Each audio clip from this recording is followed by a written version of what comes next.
গল্পে আমরা যাই, তবে যাবার আগে একটু আমরা জানতে চাই যে আপনার বাবা কি কোনো কাজ করেন বা জব করেন? হ্যাঁ ভাইয়া, আমার বাবা একটা সরকারি চাকরি করে, হচ্ছে বাংলাদেশ সমরাস্ত্র কারখানা। বাংলাদেশ সমরাস্ত্র কারখানাতে। আর আপনার মা? ওর মা গৃহিণী। আপনার মা হাউস ওয়াইফ। ওকে, চলুন আপনার জীবনের গল্প আমরা শুনবো এবং খুব মনোযোগ দিয়ে শুনবো আশা করছি। কোথা থেকে আপনি শুরু করতে চান? ভাইয়া আমি শুরু করবো ক্লাস 4-এ। যখন আমি পড়ি ক্লাস 4, আমরা তখন নানি বাড়িতে থাকি। ক্লাস 4-এ? হ্যাঁ, নানি বাড়িতে থাকি। তো আমার দাদুর জোরাজোরিতেই আমার বাবাকে দেশের বাইরে পাঠানো হয়। চাকরি থাকা অবস্থাতেই দেশের বাইরে পাঠানো হয়। আমার মামারা যে দেশের বাইরে থাকে, তার জন্য বলা হয় যে তাদের মেয়ের জামাইকে কেন নেওয়া হচ্ছে না। তো এটা জোরপূর্বক, আমার বাবার কোনো ইচ্ছাই ছিল না এখানে। তো অনেক টাকা ধার করে তারপর যাওয়া হয় সৌদি। সেখানে 3 মাস 7 দিন থেকে চলে আসছে আপনার বাবা? হ্যাঁ, চলে আসছে টাকা পয়সা মারটা খেয়ে। আসার পরে যেটা হয়েছে যে চাকরিটা নিয়ে অনেক ঝামেলা সৃষ্টি হয়েছে, যে 1 মাস 7 দিন পার হয়ে গেছে। 3 মাস 7 দিন, 3 মাস 7 দিন পার হয়ে গেছে। তার আগে আপনার বাবা চাকরি করতেন? হ্যাঁ, চাকরি করতেন। এবং ওখান থেকে ছুটি নিয়ে 3 মাসের ছুটি নিয়ে চলে গেছেন। তো 7 দিন যেহেতু পার হয়ে গেছে, সরকারি চাকরি, তো লাল কালি একটা পড়ে গেছে। কেন গিয়েছিলেন মূলত বিদেশে? বিদেশে গেছে ছেলে মেয়ে 4 জন, ভাবলো যে হয়তো বা গেলে উন্নতি করতে পারবে, আর ছেলে মেয়েও ভালোভাবে থাকতে পারবে, পড়াশোনা করাবে। আচ্ছা। আম্মু অনেক টাকা পয়সা ধার করে বিদেশ পাঠালো। 3 মাস 7 দিন থেকে চলে আসলো। ওকে। তারপর এসে অনেক কষ্ট করে, মানে আমার যে আব্বুর বস আছে ওনাদেরকে ধরে টরে যে চাকরিটা আবার নিল। তো চাকরি করতেছে এর মধ্যে একদিন আমাদের পড়াশোনা নিয়ে, আমরা 2 ভাই বোন, আমার ইমিডিয়েট ছোট যেটা ওটা আর আমরা এত বেশি টেলিভিশন দেখতাম নানুর বাড়িতে, এটা নিয়ে আন্টির সাথে আমার আব্বুর ঝগড়া লেগে তো আমাদের কোয়ার্টার নিয়ে ফেলে, মানে আমরা যে সরকারি কোয়ার্টার, ওই কোয়ার্টার নিয়ে ফেলে। আচ্ছা। তো 2 ভাই বোন নিয়ে আব্বু আম্মু ওখানে উঠলো। আচ্ছা আচ্ছা। তখন আমি ক্লাস 5-এ পড়ি। হ্যাঁ, ক্লাস 5-এ। ক্লাস 7-এ যখন উঠি তখন আমরা বাসা চেঞ্জ করি। আচ্ছা। যেহেতু ফ্যামিলিতে একটা অর্থনৈতিক সমস্যা ছিল, তার জন্য আমাদের বাসায় একটি লজিং রাখা হয় একটা ছেলেকে। আচ্ছা। ছেলেটির নাম হচ্ছে জুয়েল কাউসার, আব্দুল্লাহ কাউসার জুয়েল। আমার আম্মু বেশিরভাগ সময় বাইরে থাকতো, যেহেতু অনেক টাকা ধার হয়ে আমি একটু পরিষ্কার করতে চাই, ছেলেটাকে লজিং নিয়ে আসলো আপনার বাবা? না, বাবা না। তাহলে? আমার একটা ভাইয়া ছিল, দূর সম্পর্কে এক ভাইয়ার সাথে পড়তো, ফ্রেন্ড। তো ওই ভাইয়ার মাধ্যমে আসা। তো আম্মু আর কিছু বলেনি যে উঠো। হঠাৎ একদিন বগুড়া থেকে বেডিংপত্র নিয়ে আমাদের বাসায়। বগুড়া থেকে? হ্যাঁ, বগুড়া থেকে। তো আমরা একটু অবাক, আম্মু একটু অবাক, কি ব্যাপার। আমরা 3 ভাই বোন আর আব্বু আম্মু এক রুমে আরেকটা রুম ভাড়া দেওয়া হলো, মানে সরকারি কোয়ার্টারের মধ্যে। সরকারি কোয়ার্টারের মধ্যে। এটা কিন্তু কোনোভাবেই নিয়ম ছিল না। ও যখন ইন্টার ফার্স্ট ইয়ার ভর্তি, তখন আমি ক্লাস 7-এ। আমাদের সাথে এমন ভাবে মিশছে, মানে আমার আম্মু নিজের ছেলের চেয়েও বেশি এরকম ভাবে মিশছে আমাদের সাথে। ওকে। মিশতে হঠাৎ করে একদিন বললো যে আমি আপনাদের সাথে ঈদ করবো। তো আমার আম্মু বললো যে ঈদ করবা তোমার বাবা মা রেখে, এটা কেমন দেখায়, তুমি এখানে ঈদ করবা? বললো না, আব্বু আম্মু কিছু বলবে না, এখানে ঈদ করবো। আমাদের সাথে ঈদ করলো। তো ঈদ করলো আমাদের সাথে, সারাদিন বাসায় ছিল না, কিন্তু আর কি রাতটা আমাদের এখানেই ছিল। এইভাবে কাটতে কাটতে যখন আমি ক্লাস 8-এ বার্ষিক পরীক্ষা দিব, এমনকি রান্নাঘরে গিয়েও সে ভাত নিয়ে খাইতেছে এরকম। তারপর যখন ক্লাস 8-এ আমি বার্ষিক পরীক্ষা দিলাম, তখন হঠাৎ একদিন ও ভিতর রুমে, মানে ও তো থাকে বাইরের রুমে, আমি ভিতর রুমে ঘর মুছতেছিলাম। ও হঠাৎ ওর রুমটা তালা দিয়ে চাবিটা দেওয়ার জন্য আমার রুমে আসে। তো ও, মানে আমি যখন উঠে দাঁড়াই চাবিটা নেওয়ার জন্য, তখন ও আমাকে একটা কিস করে বসে কপালে। আমি আচমকা, মানে আমি তখন আমি কিছুই বুঝি নাই কি হইলো। ভাইয়া, তখন তো ভাইয়া বলতাম যে ভাইয়া এটা কি করলো, উনি আমাকে কিস করলো কেন, এরকম একটা মনোভাব। তো চলে গেল। সারাদিন আর বাসায় ফিরে নেই। সন্ধ্যার পর যখন বাসায় ফিরতে, তখন আমি জিজ্ঞেস করলাম যে ভাইয়া আপনি এরকম একটা কাজ আমার সাথে করলেন, এরকম প্রশ্ন করলাম। তো উনি উত্তর দিল যে আমার ছোট বোনটা তো আমার কাছে নাই, তাই আমার খারাপ লাগছে এর জন্য। আমি ওনার কিরকম জানি, আমিও ভাবলাম হয়তোবা ছোট বোন ভেবেই।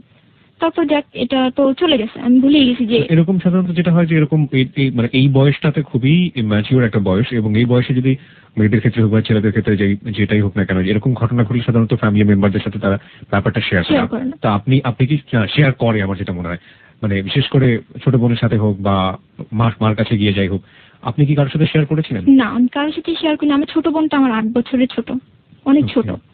তো ওর সাথে তো শেয়ার করার কোনো আসে না। আর আম্মু বেশিরভাগ সময় যেহেতু বাহিরে থাকতো, আম্মুর সাথে অতটা বেশি ক্লোজ ছিলাম না যে সবকিছু খুলে বলবো। আর আমাকে দেখা যেত বাসা থেকে খুব বেশি বাহিরে যেতে দিত না। আপনার আম্মু কোথায়, মানে যেহেতু তুমি হাউস ওয়াইফ ছিলেন, মানে কোথায় থাকতেন? আম্মু যে ওই যে কি বলে এটাকে, সমিতি, সমিতি যেটাকে বলে, এটার সাথে জড়াই গেছিল অনেক বেশি। সমিতি করতেন? হ্যাঁ, সমিতি করতেন। এই বেশিরভাগ সময় বাহিরে বাহিরে থাকতেন। তো এই খুব বেশি সময় পাইনি তার সাথে যে কথাগুলো খুলে বলবো। আর যেহেতু আমি বাহিরেও আমাকে খুব কম যাওয়া হতো, যে বাহিরে যাইতাম না। দোতলা বাসা ছিল তো, বাহিরে খুব বেশি যাওয়া হতো না। তাই কারোর সাথে বলাও হতো না যে বান্ধবী বা বন্ধু কেউ আছে যে আমি শেয়ার করবো, এরকম কেউ ছিল না। খুব কম মিশছি মানুষের সাথে আমি। আচ্ছা, তো তারপরে ছেলেটা আসলো, আপনি তাকে বললেন? ওকে বললাম, তো ও বললো যে ওর ছোট বোন কাছে নাই তো অনেকদিন যাবত দেখে না, তাই। আমি বললাম আচ্ছা ওকে, হয়তো বা এরকম আমি ওকে বোন ভেবেই হয়তো বা এই জিনিসটা করছে, আচ্ছা ঠিক আছে ওকে। কিন্তু এক পর্যায়ে দেখা গেল যে আমি ওর রুমে খাবার নিয়ে যাচ্ছি, ও আমাকে ধরতেছে, ধরতেছে। আমি ছায়া নিতে চাইতেছি কিন্তু আমার ধরেই আছে, ছাড়তে চাইতেছে, আমাকে জড়াজড়ি করতেছে। এবং এমন এক পর্যায়ে চলে গেছে যে আমার সাথে ওর সাথে আমার একটা শারীরিক সম্পর্ক হয়ে গেছে প্রথম অবস্থায়। যে দাঁড়ান, আমি একটু জানতে চাই যে আপনি ক্লাস 8-এ পড়েন এবং আপনি বলছেন যে শারীরিক সম্পর্ক একটা পর্যায়ে হয়ে গিয়েছে, এটা কি হঠাৎ করেই হয়ে যাওয়া, আচমকাই হয়ে যাওয়া? একদমই হঠাৎ। দেখা গেল যে আমি একটা কলম আনতে, ভাইয়া একটা কলম দেন তো, ও আমাকে ধরে বসছে, বা ভাইয়া এই প্লেটটা নিয়ে যাই, বা আমাকে একটা পেজ দেন, এরকম হঠাৎ করে, একদমই হঠাৎ। হয় না যে আপনি তো একটু হলেও একটা ঘটনা ঘটতে যাচ্ছে, আপনি তার অ্যাটিটিউড দেখে বা তার আচরণ দেখে? কোনো রকম কিছুই না, কোনো রকম। আমি এটা বুঝতে পারতাম যে সে আমার কাছে আসতে চাইতেছে বা কিছু করতে চাইতেছে, এটা আমি কিছুই বুঝিনি। হঠাৎই এরকম জড়াই ধরে এরকম হয়ে গেল। এবং আমি অনেক জোর করলাম যে আমাকে ছাড়েন, কি করতেছেন, এগুলো কি করতেছেন, ছাড়েন আমাকে। এতটাই জোর, একটা ছেলের সাথে একটা মেয়ে কিভাবে এটা পায়রা ওঠে, আমি একদমই অবাক। সাধারণত যেটা হয় যে ওই সময় এরকম হলো তো মেয়েটা তো অনেক ছোট, তো স্বাভাবিকভাবে চিৎকার চেঁচামেচি করার একটা ব্যাপার ছিল, শাউট করার একটা ব্যাপার ছিল। আপনি সেটা করেননি? না, আমি এটা করিনি। কেন করেননি? ভয় ছিল যে আব্বু আম্মু এটা যদি আয়সা তা ঝামেলা সৃষ্টি হয়, যে এই মেয়ে খারাপ, যে আশেপাশে মানুষ এরকম, আমাদের এলাকাটা ছিল এরকম যে ছেলে কি করলো সেটা না, মেয়েটার উপরে কিন্তু জিনিসটা চাপাই দেওয়া হয় যে মেয়েটা হয়তো বা এই কাজটা করতেছে। তাই আমি চিল্লাচিল্লি, আর এমন হয়তো যে চিল্লাচিল্লি করলে লোকজন আয়সা ওরে কিছু বলতো না, বলতো যে এই মেয়েটা এই ঘরে এই ছেলেকে রাখা হয়েছে, এই মেয়েটাই নিশ্চয়ই এই কাজটা করছে, বা এই মেয়েটাই খারাপ, এরকম হইতো। ঘটনাটা আমি যত বুঝতে পারছি আপনার কাছ থেকে শুনে যে এটা একটা ইভেন্চুয়ালি হঠাৎ করে হয়ে যাওয়া, কোনো ইকুয়েশন নাই, কোনো কিছু নাই। আমি একদমই বুঝতে পারিনি, একদমই না, যে ও আমার সাথে এরকম করবে আমি কখনোই চিন্তা করিনি। আপনি যখন ক্লাস 8-এ পড়েন, আর তখন কোথায় পড়ছে? তখন ইন্টার কি ফার্স্ট ইয়ার আর সেকেন্ড? হ্যাঁ, সেকেন্ড ইয়ার। সেকেন্ড ইয়ারে পড়ছে, ইন্টার সেকেন্ড ইয়ারে পড়ছে জুয়েল, এবং শামিমা তখন ক্লাস 8-এ। ওকে, তারপর কি হলো? তারপর আমি তো কান্নাকাটি করতেছি খুব, আমাকে এরকম করলেন কেন আপনি? তো কান্নাকাটি করার পর আমাকে বোঝালো যে কান্নাকাটি করো না, এটা হঠাৎ করে হয়ে গেছে, টেনশন করার কিছু নাই। আমি তো একা একা খুব কান্নাকাটি করি, চিন্তা করি যে আমার সাথে কি হইলো। তারপর একের পর এক যখনই ও দেখতেছে যে আমার ফ্যামিলির কেউ নাই বা আমি একা, তখনই আমাকে ধরার চেষ্টা করছে, তখনই আমার সাথে একটা সম্পর্ক তৈরি করে জোর করে। আমি ভিতর রুমে ঘুমায় আছি, ও আস্তে করে, আমার ছোট 2টা ভাই বোন পাশে শোয়া, ও আস্তে করে যায় আমার পাটাই না ধরিয়াটাই না বাহির রুমে নিয়ে এসে আমাকে জোর করে। টু বি অনেস্ট, আপনি নিজেও কি সাড়া দিতেন? অস্বীকার করার কোনো উপায়? না, আমি প্রথমবার যখন এরকম হয়েছে জোর, তারপর আমি আর জোর করিনি। তারপরে আপনি আর জোর করেননি? তারপর আমি চিন্তা করছি যে এই ছেলেটা আমার সাথে এরকম করতেছে, আমি ওকে প্রশ্ন করছি যে দেখেন আপনি, তখন তো আমি ওকে আপনি করে বলি যে আপনি আমার সাথে এরকম করতেছেন, আমার কি হবে, আপনি এগুলো করতেছেন কেন? আমাকে তো আপনি আমার সবকিছুই তো আপনি নিয়ে নিতেছেন, কি করতেছেন আপনি এগুলো?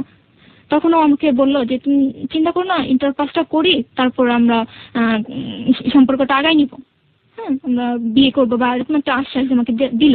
হ্যাঁ, তখন আমি কোনো বাধাই ওকে দেইনি যে হ্যাঁ ও তো ইন্টার পাস করার পর আমাকে বিয়ে করবে।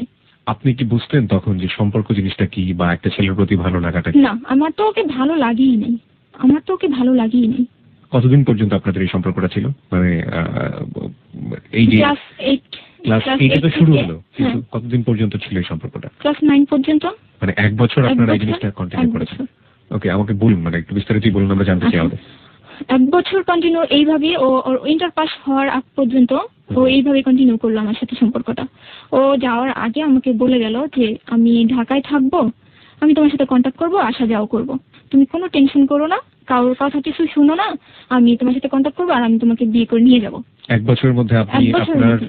1 বছরের মধ্যে আপনি আপনার বাবা মা বা অন্য কাউকে বলেননি, আভাস দেননি? কিছুই বলিনি আমি, কিছুই বলিনি। আপনি নিজেও কি এনজয় করতেন? আপনার নিজেরও ভালো লাগতো? না না, আমার তখন ভাইয়া আমার এরকম ফিলিংস হয়নি যে এই ছেলেটা আমার গায়ে ধরতেছে, আমার ভালো লাগতেছে, বা আমার কিস করতেছে, আমার ভালো লাগছে, ওরকম কিছুই আমার হয়নি, ওরকম কিছুই না।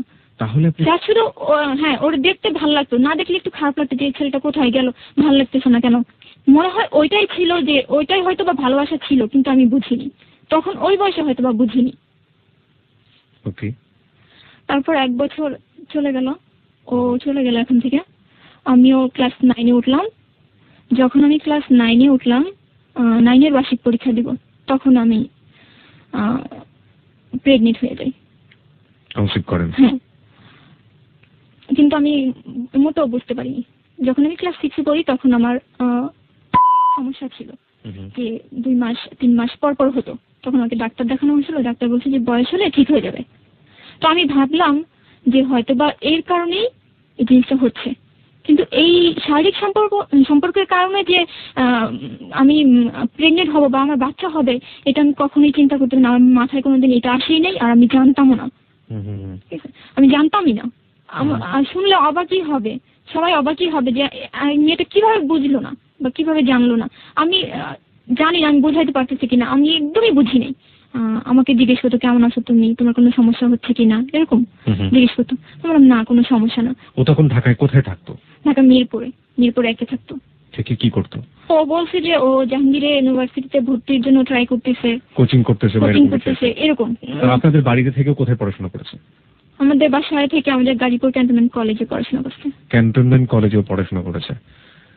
ওকে। তো তারপর সারাদিন আমার সাথে কাটাইছে, বা এরকম হয়তো যে আমাদের এখানে কোনো অনুষ্ঠান হলে বা মেলা হলে আমি ওকে বলতাম যে আমাদের এখানে না একটা অনুষ্ঠান হতেছে, আসবা? তো বলতো আচ্ছা ঠিক আছে আসবো, কিন্তু একটু দেরি হবে। আচ্ছা ঠিক আছে, ওকে, দেরি হলে সমস্যা নেই।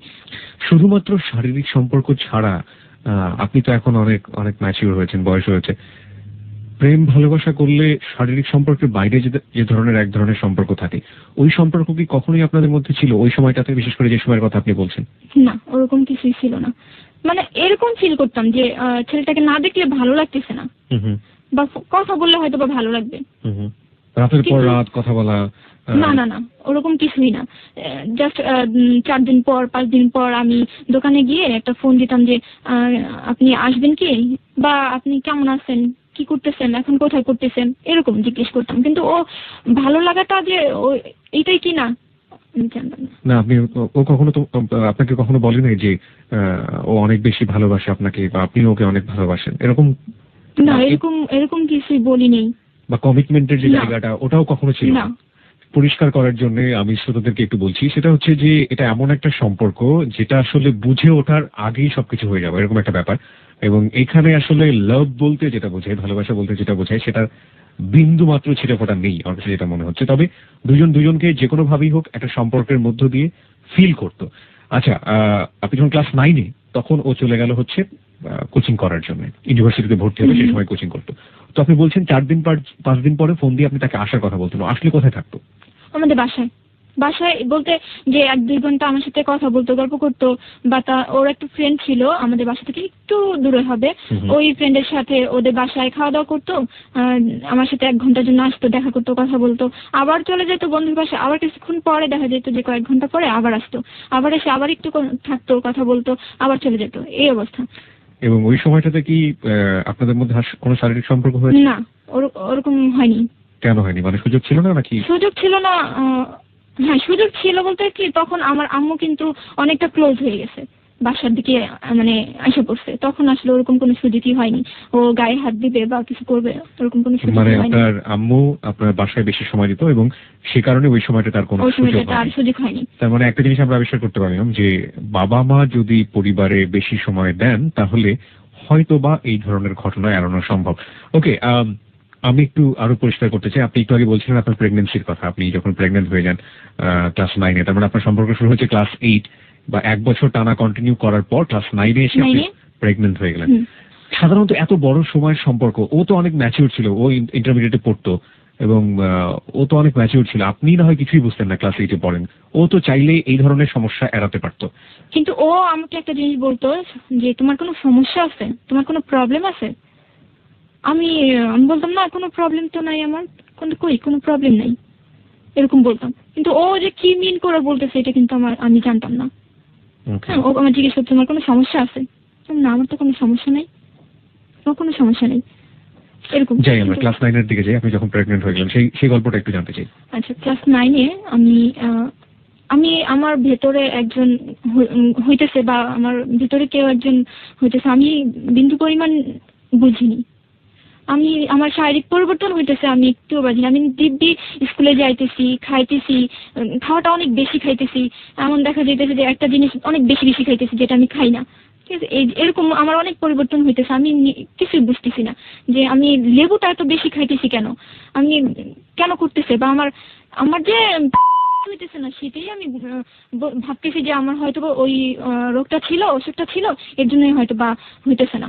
আমি মনে মনেই রাখতেছি, আমি কাউকে বলিনি। আমার ক্লোজ একটা বান্ধবী ছিল, ওকেও আমি কখনো এই কথাটা বলিনি, কারণ আমি বুঝতেছি কি যে হয়তো বা এর জন্যই, এই অসুখটার জন্যই হয়তো বা অফ আছে। 2003-এর জুলাই মাসে 15 তারিখে সবার কাছে জানাজানি হয়ে গেল যে আমি প্রেগনেন্ট। কিভাবে হলো? গাছে উঠতে পারতাম, অনেক গাছে উঠতে পারতাম আমি। তো পেয়ারা খাওয়ার জন্য গাছে উঠছিলাম। গাছে ওঠার পর আমার একটা পাশের এক আন্টি আমাকে দেখছে যে আমার শরীরটা অনেক মোটা হয়েছে বা আমার পেটটা অনেক উঁচা উঁচা লাগতেছে এরকম। তো আন্টিটা আবার আমার আম্মুকে মাঠে হাঁটতে গেছে। তো আন্টিটা বলতেছে আমার আম্মুরে যে ভাবি আপনার মেয়ের কোনো পরিবর্তন খেয়াল করছেন আপনি? তো আমার আম্মু বলছে না তো, আমি তো কিছু খেয়াল করিনি, কি সমস্যা বলেন কি? আপনি ওকে জিজ্ঞেস করেন যে ওর ঠিক মতো হচ্ছে কিনা। তো আমার আম্মু তখনই বাসায় আসছে। বাসায় এসে আমাকে জিজ্ঞেস করছে যে তোমার কি ঠিক মতো হইতেছে? তখনও বলতেছে হ্যাঁ আম্মু হইতেছে, হ্যাঁ আম্মু হইতেছে। তখন বলছে না তোমার হইতেছে না, তুমি আমার কাছে সব খুলে বলো। তখন আমি বলি না, তখন আম্মু বাধ্য হয়ে আমার সেই ক্লোজ বান্ধবীকে খবর দিছে যে তুমি এখনই আমার বাসায় আসো। তো আমার বান্ধবীটা আসে, আমার বান্ধবী আমাকে দরজাটা আটকে আমাকে জিজ্ঞেস করে যে তোমাকে সব খুলে বল, কি হয়েছে তোর সাথে কি হয়েছে? তারপর আমার বান্ধবী এত জোর করতেছে, তারপরেও আমি বলি না যে আমার সাথে এই হয়েছে। তারপর যখন ও আমার খুব মানে এত ইমোশনাল হয়ে আমাকে বলছে যে শানু তোর অনেক প্রবলেম হবে, তুই আমার সব খুলে বল। আমি আর মানে রাখতেই পারি না নিজের ভেতরে, জোরে ওকে জড়ায় ধরে বলে ফেলছি হ্যাঁ মুসলিম আমার সাথে এই হয়েছে, আমাকে এই হয়েছে। তখন ও জিজ্ঞেস করছে কোন ছেলে বল, কোথাকার ছেলে? তখন আমি ওর নামটা বললাম। ও পুরো আমাকে। তখন আপনার কয় মাস চলছিল এটা? তখন আমার 5 মাস শেষ।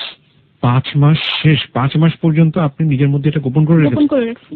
ও আচ্ছা, তারপর যখন এটা আমি কখন বুঝতে পারছি যে আমার ভিতরে একজন হইতেছে, যখন আমার জিনিসটা আমার ভিতর নড়তেছে, যে কেউ আমাকে লাথি দিতেছে বা আমার এক সাইডে উঁচা হইতেছে এক সাইডে নিচা হইতেছে, তখন আমি বুঝতে পারতেছি যে আমার ভিতরে কিছু একটা হয়েছে। আমি তখন জুয়েলকে ফোন দিই যে আপনি কি একটু আসতে পারবেন, আপনার সাথে আমার অনেক ইম্পর্টেন্ট কথা আছে। 5 মাস পর? হ্যাঁ। তখন ও আমাকে বলল যে আমার 18 তারিখ পরীক্ষাটা দেই তারপর আসি। তো আমি বললাম আচ্ছা ঠিক আছে, 18 তারিখ আসলেই সামনাসামনি বলবো যে আমার তো এই প্রবলেম, আমি কি করবো। এর আগে 15 তারিখে তো এই ঘটনা সবাই জেনে গেল।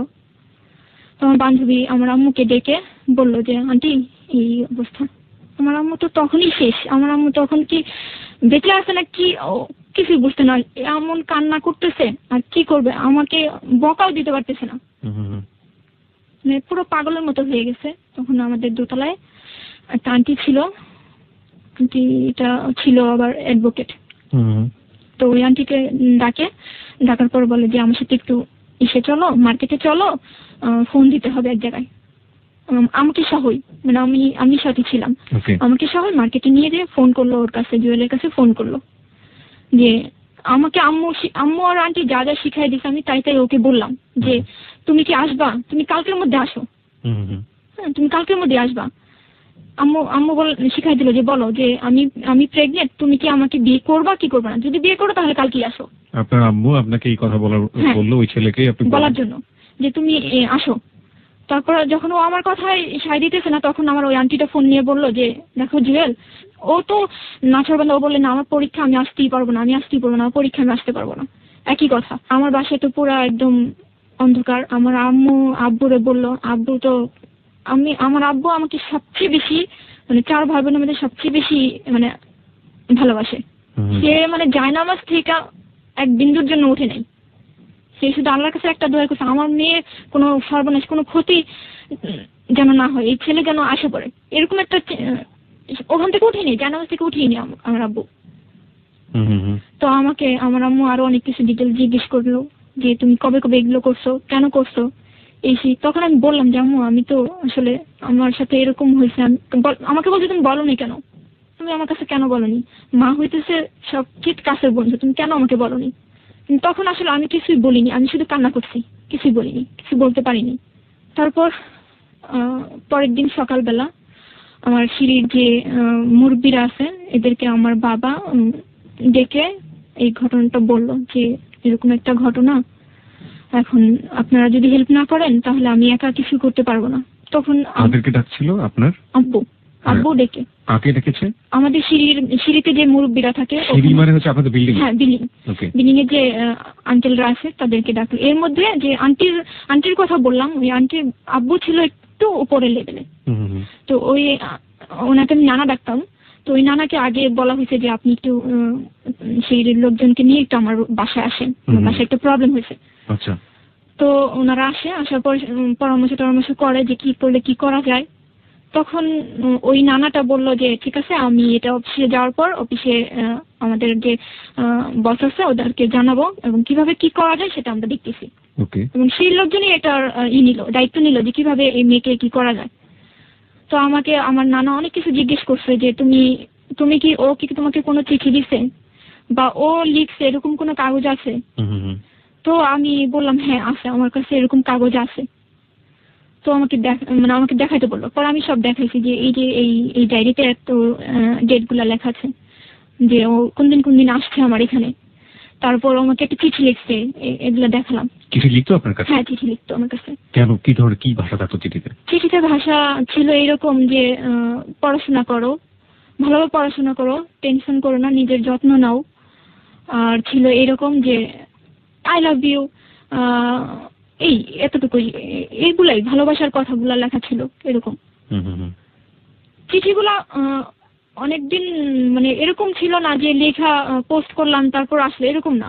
ও যখন আসতো ও একাই আমার রুম থেকে কাগজ কলম নিয়ে আমার জন্য লিখতো, লিখে আমার কাছে দিত। আমার রুমে বসে আমাকে চিঠি লিখে আমাকে দিত এরকম। কিন্তু যে ও চলে গেছে ওখান থেকে চিঠি দিতে এরকম না। তো কতগুলো চিঠি ছিল এরকম আপনার কাছে? 3-4টার মতো। ওকে। তো নানারা সবাই পরের দিন করলো, অফিসে গেল এবং আমাদের যে ছিল কমান্ডিং ছিল ওখানে জানালো যে আমাদের অর্ডিন্যান্সে চাকরিজীবী মেয়ের সাথে এরকম একটা ঘটনা ঘটছে। তো ওনারা সিদ্ধান্ত নিল যে এখন কি করা যায়, ছেলে কোথায়? ছেলে তো বগুড়ায়। বগুড়ায় মানে ও তখন মিরপুরে ছিল আপনি বলছিলেন কোচিং করছে? ও না, বগুড়ায় চলে গেছে। ও যখন জানতে পারছে যে আমি প্রেগনেন্ট তখন ও ঢাকার পরীক্ষা না দিয়ে চলে গেছে বগুড়ায়। পরীক্ষাটা অ্যাটেন্ড করেনি, চলে গেছে। তারপর আমাদের ওখান থেকে আমাদের যে স্যার আছে উনি একটা চিঠি লিখলো যে এই চিঠির মাধ্যমে ওই চিঠিটা ওই বগুড়া থানায় দিলেই তোমাকে তারা হেল্প করবে, ওখান থেকে লোক গিয়ে ওকে নিয়ে আসবে এবং ও মেয়েটাকে ও বিয়ে করতে বাধ্য এরকম। তো 5 জন ছিল আমাদের, সেই 5 জন মিলে, আমার আব্বু যায়নি, 5 জন মিলে এই চিঠিটা নিয়ে চলে গেল। চিঠিটা এই মুহূর্তে আমার কাছে আছে, আমি একটু সামারি পড়তে চাই চিঠিটার, সারমর্ম পড়তে চাই। এটা মূলত এখানে আসলে যেভাবে লেখা হয়েছে, প্রথমে সালাম দেওয়া হয়েছে, দ্বিতীয়ত লেখা আছে যে উল্লেখ করা যাচ্ছে যে মোহাম্মদ আব্দুল্লাহ আল কাউসার জুয়েল, আপনি যার কথা বলছিলেন, পিতার নাম পড়বো না আমি, গ্রাম কোনটায় পড়বো না, ডাকঘর পড়বো না, থানা পড়বো না, জেলা গাইবান্ধা। কেন বগুড়ার কথা আপনি বলছেন? না, গাইবান্ধা জেলা। ও ওর আব্বু যেহেতু সরকারি চাকরি করতো, সেই জন্য ওদের কোয়ার্টারটা ছিল, মানে বাসা ভাড়া নিয়ে যে থাকতো, ওটা ছিল বগুড়ায়। শিক্ষাবর্ষে গাজীপুর ক্যানবোর্ড কলেজের ছাত্র ছিল। ওকে, উক্ত কলেজের ছাত্র হিসেবে সে বাংলাদেশ সমরাস্ত্র কারখানার কর্মচারী, আপনার বাবার নাম, এবং আপনার বাসায় লজিং থাকতো। বাসায় লজিং থাকার সুবাদে সে অমুকের অপরিণত 14 বছর বয়স্কা মেয়ে শামীমা সুলতানা শানু, আপনার ডাকনাম, এর সাথে সখ্যতা গড়ে তোলে এবং মেয়েটিকে এক সময় তার লালসার শিকারে অন্তঃসত্ত্বা হয়ে পড়ে। বিষয়টি জানাজানি হলে জুয়েল মেয়েটিকে বিবাহ করার প্রতিশ্রুতি দিয়ে বাড়ি যায়, কিন্তু তারপর থেকে জুয়েলের আর কোনো খবর নেই। সে মেয়েটি এবং মেয়ের পরিবারের সাথে যোগাযোগ বিচ্ছিন্ন করে দেয়। 3 আছে যে মেয়েটি একেবারেই কিশোরী, জীবনের ভালো মন্দ বোঝার আগেই অন্তঃসত্ত্বা হয়ে পরিবার এবং সমাজের ধিক্কারের মধ্যে পড়েছে। সমাজে এখন পারে তাকে উদ্ধার করে মর্যাদা দিতে, পুনর্বাসিত করতে। সমাজের দায়িত্ব অন্তঃসত্ত্বা মেয়েটির অনাগত শিশুর পিতৃ পরিচয় প্রতিষ্ঠিত করা। 3 নম্বর পয়েন্ট আমি আরেকবার পড়তে চাই। মেয়েটি একেবারেই কিশোরী, জীবনের ভালো মন্দ বোঝার আগে অন্তঃসত্ত্বা হয়ে পরিবার এবং সমাজের ধিক্কারের মধ্যে পড়েছে। সমাজই এখন পারে তাকে উদ্ধার করে মর্যাদা দিতে, পুনর্বাসিত করতে। সমাজের দায়িত্ব অন্তঃসত্ত্বা মেয়েটির অনাগত শিশুর পিতৃ পরিচয় প্রতিষ্ঠা করা। এই পয়েন্ট আমি 2 বার পড়েছি, তার পেছনে যথেষ্ট কারণ আছে, সেটা আমি একেবারে অনুষ্ঠানের শেষে বলতে চাই। 4, পত্রবাহক বাংলাদেশ সমরাস্ত্র কারখানার কর্মচারী, তার অনাগত শিশুর পিতৃ পরিচয় প্রতিষ্ঠা করার মান সেই আপনাদের সাহায্যে সহায়তা প্রার্থী। আপনারা অবশ্যই আপনাদের সুনাম এবং মর্যাদা প্রভাব খাটিয়ে বিষয়টি ধর্মীয় সমাধানের ব্রতী হবেন। আর পরে যিনি পাঠিয়েছিলেন বা প্রাতিষ্ঠানিকভাবে তার কাগজের সই স্বাক্ষর এবং সাইন। ওকে, এটা একটা খুবই ভালো কাজ করেছে, ছেলেটিকে নিয়ে আসার জন্য একটা প্রশাসনিক উদ্যোগ নেওয়া হয়েছে, খুবই প্রশংসার কাজ। এবং এক্ষেত্রে আপনার বাবা যে চিন্তা ভাবনাটা করেছিলেন সেটা নিঃসন্দেহে প্রশংসার দাবিদার। তারপরে কি হলো? তারপর এখান থেকে 5 জন চলে গেল ওখানে প্রথমে ওদের বাড়িতে উঠিনি, প্রথমে সোজা মানে থানায় চলে গেছে। থানা থেকে এই চিঠিটা দেখানোর পরে ওনারা থানা থেকে লোক পাঠায় যে ওনাদের সাথে যাওয়ার জন্য ওদের বাড়িতে। তো পুলিশ সাথে চলে গেল ওদের বাড়িতে যাওয়ার পর প্রথমে ও ছিল না, ওর বাবাকে বললো যে আপনার ছেলে, এই চিঠিটা দেখানো হলো যে আপনার ছেলেকে হাজির করেন, আপনার ছেলে এরকম একটা কর্ম করছে, এটার সমাধান দিতে হবে। যখন চাপ দেওয়া হলো তখন ওনার ছেলে বাসায় আসলো। বাসায় আসার পর মানে কি ওই বগুড়াতে বাসায় আসলো? বগুড়াতে বাসায় আসলো। বাসায় আসার পর আমাকে একটু জানাবেন ওনার বাবা কি করতেন? ওনার বাবাও কি মানে? ওনার বাবা হচ্ছে আপনার সরকারি চাকরিজীবী, এগ্রিকালচার অফিসার। কোয়ার্টারে থাকার কথা, বাট উনি হচ্ছে বাসা ভাড়া নিয়ে থাকে। বাসা ভাড়া নিয়ে থাকে। ওকে। তো ওখানে ছেলে হাজির হলো। তো ওকে ওর বাবা মা বললো যে তুমি সমাধান করে আসো, তুমি সমস্যা তৈরি করছো, সমাধান করে আসো। তো ওর আম্মু যখন এই কথা বললো যে তুমি আজকে তোমার বোন হলে তুমি কি করতে, এই প্রশ্নটা ওকে করছিল, তখন ওর মামা আর এক নানাকে নিয়ে আর 3 জন চলে আসছে আমাদের এই 5 জনের সাথে আমাদের গাজীপুরে। আপনাদের এখান থেকে 5 জন গিয়েছিল? হ্যাঁ, 5 জন গিয়েছিল। এবং 5 জনই খুব উঁচু লেভেলের লোক গিয়েছিল।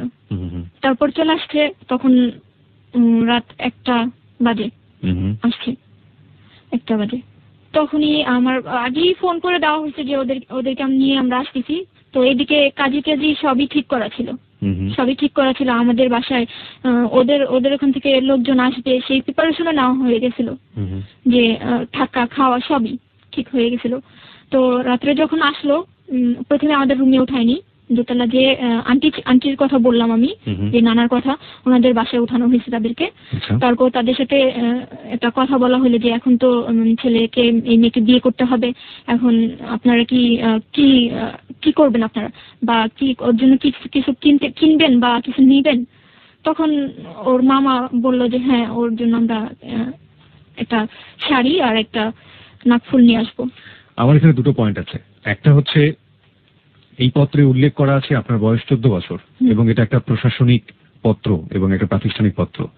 সেই সময়ে তাকে আপনার চিন্তা করা হচ্ছে আপনাকে বিয়ে দেওয়া হবে, এবং আমার বয়স হচ্ছে তখন 14 বছর, যেটা এই পত্রে একদম স্পষ্ট করে উল্লেখ করা আছে। বাংলাদেশ সরকারের নিয়ম অনুযায়ী 18 বছরের নিচে কোনো মেয়েকে বিয়ে দেওয়ার কোনো এখতিয়ার কারণ নেই, এবং প্রাতিষ্ঠানিকভাবে সেটার উদ্যোগ নেওয়া তো একেবারে রীতিমতো অন্যায়।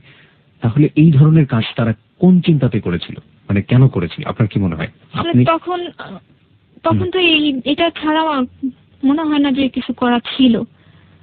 তারা এই চিন্তাটা করছেন যে বয়সটা যখন আর কি 14 বছর, এটাকে একটা তো সমাধানে নিতে হবে, যে মেয়েটাকে তো বিয়ে দিতে হবে। কিন্তু আচ্ছা ঠিক আছে, আমি বরং এই প্রশ্নটা আমি শ্রোতাদেরকেই করতে চাই। ওকে আসলে প্রশ্নের মধ্যে না ফেলাটাই উচিত হবে, ও বরং ওর জীবনের গল্পটা ভালো করে বলুক আমাদের কাছে। আমি বরং এই প্রশ্নটাই করছি, মানে পুরো সিস্টেমটাকে প্রশ্নটা করছি, যে লেটারটা দিয়ে সে ছেলেটাকে নিয়ে আসা হলো ধরে, সেটা একটা প্রাতিষ্ঠানিক পত্র এবং সেই পত্রে স্পষ্ট করে উল্লেখ করা আছে বাসায় লজিং থাকার সুবাদে সে জনাব অমুকের অপরিণত 14 বছর বয়স্কা মেয়ে এর সাথে সখ্যতা গড়ে তোলে, এবং এই পত্রের প্রেক্ষাপটে সেখানে গিয়ে প্রাতিষ্ঠানিকভাবেই তাকে ধরে নিয়ে আসা হয়েছে এবং সেই সময়টা বিয়ে দেওয়ার চেষ্টা করা হচ্ছে যখন শানুর বয়স মাত্র 14 বছর, মানে প্রাপ্তবয়স্ক হতে তার আরো 4 বছর বাকি। আচ্ছা, তারপরে কি হলো? তারপর ওর মামা আর ওর নানা মিলে আমাদের এখানকে একটা মার্কেটে গিয়ে একটা শাড়ি, একটা সুতি শাড়ি আর একটা নাকফুল নিয়ে আসলো। নিয়ে এসে তখন আমাদের বাসায় নিয়ে আসা হলো, ওদের দোতলা থেকে নিচে নামানো হলো যে আসেন। তো ওরা বাইরের রুমে ছিল, আমি ভিতর রুমে ছিলাম। বিয়ে পড়ানো হলো। সেখানে যে জিনিসটা হয়েছে যে কাবিন নিয়ে অনেকটা কথা কাটাকাটি হয়েছে। আচ্ছা, অনেক কথা কাটাকাটি হয়েছে যে এরকম ছিল যে আমার এখানে যারা আছে, আমার লোকজন, আমার আত্মীয় স্বজন, এরা চাইতেছে যে 5 লাখ টাকা কাবিন হোক। কিন্তু ছেলের যে গার্জিয়ান আছে দুজন, ওরা বলতেছে না, কিছুতেই 5 লাখ টাকা করবো না, আমরা 2 লাখের উপরে কাবিন করবোই না। অনেকটা জোরাজুরি করার পর ওরা যেহেতু আমাদের এখানে আর আমাদের এখানের লোকজনের একটা চাপে ওরা বললো ঠিক আছে, ওকে, বাধ্য হলো, হ্যাঁ ঠিক আছে 5 লাখই। তারপরে 5 লাখ টাকা কাবিন করে আমার বিয়ে পড়ানো হলো। সেই রাতেই তখন রাত 1:30 বাজে। তখন আপনার বয়স 14 বছর, আপনি ক্লাস 9 এ পড়েন, রাইট? হ্যাঁ। ওকে। তারপর ছেলেটা কিসে পড়তো তখন? ছেলেটা এখনো পড়েনি, ইন্টারমিডিয়েট কমপ্লিট করেছে। তার মানে ছেলেটার বয়স 18 বছর, সর্বোচ্চ 18 বছর। তার মানে সেও কিন্তু প্রাপ্তবয়স্ক হয়নি। তো এবং এই ব্যাপারগুলো যদি গ্রামাঞ্চলে ঘটে থাকে, আমরা যদি গ্রামাঞ্চলে দেখি এই জিনিসগুলো হয়েছে, ওরা তো ভুল করেছে, ব্যাপারে কোনো সন্দেহ নেই, ওরা দুজনই ভুল করেছে এবং সেটা ব্যাপারে আমরা কোনো মন্তব্যই করতে চাই না। হ্যাঁ, ভুল করেছে, কিন্তু এখানে সমাজের কথা বলা হচ্ছে, সমাজের সাথে বিশাল এক প্রতিষ্ঠান জড়িত, প্রতিষ্ঠানের কথা বলা হচ্ছে, সবকিছু মিলিয়ে যে আসলে কি হলো এটা আপনারা বিবেচনা করে নেবেন, কারণ দুজনই কিন্তু প্রাপ্তবয়স্ক নয়। যাই হোক, তারপরে কি হলো?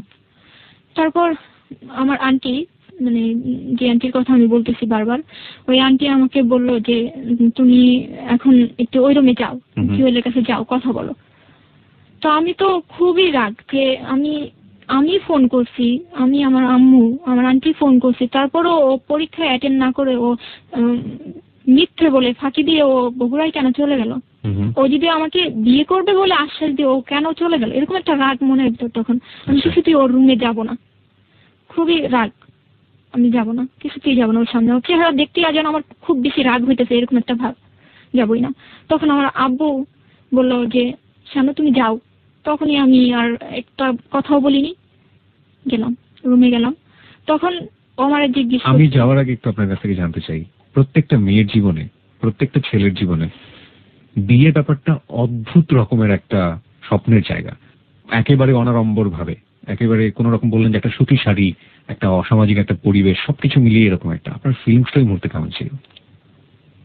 ফিলিংসটা আসলে একটা, আমার ছোটবেলা থেকে যখন থেকে আমি বুঝি যে বউ জিনিসটা যখন আমি বুঝি, তখন মনে হয়তো যে বউ সাজবো, একসময় আসবে যে আমি অনেক সুন্দর করে বউ সাজবো। যখন ও একটা সুতি শাড়ি আমাকে দিল, আমি শাড়িটা পরি নেই, আমার ওপরে দেওয়া হয়েছিল, মাথার ওপরে দেওয়া হয়েছিল, নাকফুলটা আমি পরছি, শাড়িটা যখন আমি মাথার উপরে দিছি, আমার ভেতর থেকে অনেক কষ্ট হইতেছিল, অনেক কাঁদতেছিলাম আমি যে আমার লাইফে কি হয়ে গেল, আমি কি ভাবলাম, কি হলো, আমি কি করতে চাইলাম, কি হইলো আমার লাইফটা, এরকম একটা কাজ করছে। তারপর রুমে গেলাম, যাওয়ার পর আপনাদের কি বাসর ঘর সাজানো হয়েছিল? না, কিছুই হয়নি, সিম্পল একটা রুম। রুমে যাওয়ার পর ও আমাকে অনেক প্রশ্ন করা শুরু করলো যে তুমি কেন আমাকে বললা না, আগে কেন বললা না, কেন তুমি লুকাইলা, আজকে লুকাইছো বিধায় এই অবস্থা হয়েছে তুমি তোমার লাইফটা নষ্ট করছো, আমার লাইফটাও নষ্ট করছো, এরকম কথাবার্তা। তখন আমার অনেক কষ্ট লাগছে, আমি কিছু না বলেই শুয়ে পড়ছি, চুপচাপ যাই শুয়ে পড়ছি এক সাইডে। শুয়ে পড়ার পর ও বলতেছে যে জানালাগুলো লাগাও। আবার উঠলাম, উঠে আবার জানালাগুলো লাগালাম, আবার ওর সাথে কথা না বলি আবার শুয়ে পড়লাম। This track was downloaded from FusionBD.com. তখন ও আমার হাতটা ধরে টেনে, মানে সোফা ছিল, ও সোফাতে বসা ছিল, হাতটা ধরে টেনে সোফাতে বসানোর পর খুব কান্নাকাটি শুরু করে দিল। আমি ও মুখের দিক তাকাই আছি। আমার মান সম্মান, আমার বাড়িতে পুলিশ গেছে, আমার বাড়িতে মান সম্মান কিছুই রইল না। আমি বাবা মার কাছে ছোট হয়ে গেলাম, আমার বাবা মা আমাকে কি বলবে, আমি কি করলাম, এরকম কথাবার্তা বললো। তো ওর কান্না দেখে আমারও কান্না পাইলো যে আমরা দুজনেই ভুল করছি। এরকম মনে হলো যে আমরা দুজনেই ভুল করলাম, কেন করলাম আমরা এরকম এরকম এরকম মনে হইতেছিল তখন। তারপর রাতটা তো এইভাবেই পার হয়েছে। পরের দিন সকালবেলা ওর মামা আর ওর নানা চলে যাবে। আমরা এই গল্পের বাকিটুকু রাত 12টার মাত্র 2 মিনিটের সংবাদের পর ফিরে এসে জানবো। আজকের এই গল্পটা বলছে শামীমা। আমার কাছে কেন জানি মনে হয় যে শামীমার এই গল্পটা আমি আসলে বলবো না, আসলে গল্পের শেষে যাওয়ার পরে কিছু কথা বলতে চাই। তবে তার আগে শুধু একটা কথা বলতে চাই, যে কথাটা আমি জীবনের গল্পে বারবারই বলি, সেটা হচ্ছে জীবনের গল্পে কখনোই কোনো ইন্টারভ্যালে, কোনো বিরতিতে অনুমান করার কোনো সুযোগ নেই যে শেষ পর্যন্ত কি ঘটবে। শেষ পর্যন্ত আপনি আমাদের সঙ্গে থাকবেন আশা করছি, এবং সঙ্গে থাকার পর আজকের এই ঘটনাটা শোনার পর আপনার যে মূল্যবান মন্তব্য সেটা জানানোর সুযোগ আপনার জন্য থাকবে। সেটার জন্য ফেসবুক রয়েছে। এই মুহূর্তে যারা বিভিন্ন রকমের কমেন্টস করছেন, বিভিন্ন প্রশ্ন করছেন শামীমাকে, তাদেরকে আমি আন্তরিকভাবে ধন্যবাদ জানাতে চাই। এবং আমি সবাইকে বলছি, যারা এখানে প্রশ্ন করবেন শামীমাকে এবং শামীমাকে নিয়ে আপনার যদি কোনো মন্তব্য থেকে থাকে সেটা যেন পরিশীলিত হয়, ভদ্রোচিত হয়, কারণ আপনার আইডিটি কিন্তু আপনার পার্সোনালিটিকে তুলে ধরে। যারা এখানে ফেসবুকের আমাদের মেম্বার আছেন হ্যালো 8920, আমরা বিশ্বাস করি প্রত্যেকেই আমাদের কাছে মূল্যবান, প্রত্যেকেই আমাদের কাছে অনেক অনেক অনেক বেশি শ্রদ্ধা, অনেক অনেক বেশি ভালোবাসা। সুতরাং সেই জায়গা থেকে অপরের প্রতি আমরা যেন শ্রদ্ধাটুকু রাখি। আমাদের ফেসবুক আইডিটি হচ্ছে facebook.com/hello8920। আমি আবারও বলছি facebook.com/HELLO8920। যারা হ্যালো 8920 ভালোবাসেন এবং যারা হ্যালো 8920 নিয়মিত অনুষ্ঠান শুনে থাকেন, তারা আমরা মনে করি ফেসবুকের এই পেজটিতে মেম্বার হওয়া উচিত। আপনি এখানে গিয়ে লাইক দিলে পুরো সপ্তাহ হ্যালো 8920 কি করছে আপনি যাবতীয় তথ্য পেয়ে যাবেন এবং পুরনো অনুষ্ঠানগুলো ডাউনলোড করতে পারেন। এছাড়া ফোন নাম্বার রয়েছে আমাদের 91156668। আমি আবারও বলছি 91156668। 24 ঘন্টা খোলা রয়েছে আপনার জন্য। ফোন করে আপনার নাম, আপনার সেল নাম্বারটি স্পষ্ট করে বলুন। তারপর যদি এখানে আসতে চান অতিথি হয়ে, আপনি সেটা বলতে পারেন। আমরা অবশ্যই আপনাকে ফোন করে এখানে অতিথি করে নিয়ে আসবো। আমরা ছোট্ট একটা বিরতি নিচ্ছি। সংবাদের পর শামীমা যেখানটায় শেষ করেছে সেই গল্পে আমরা আবারও ফিরে আসবো। এবিসির সাথেই থাকুন।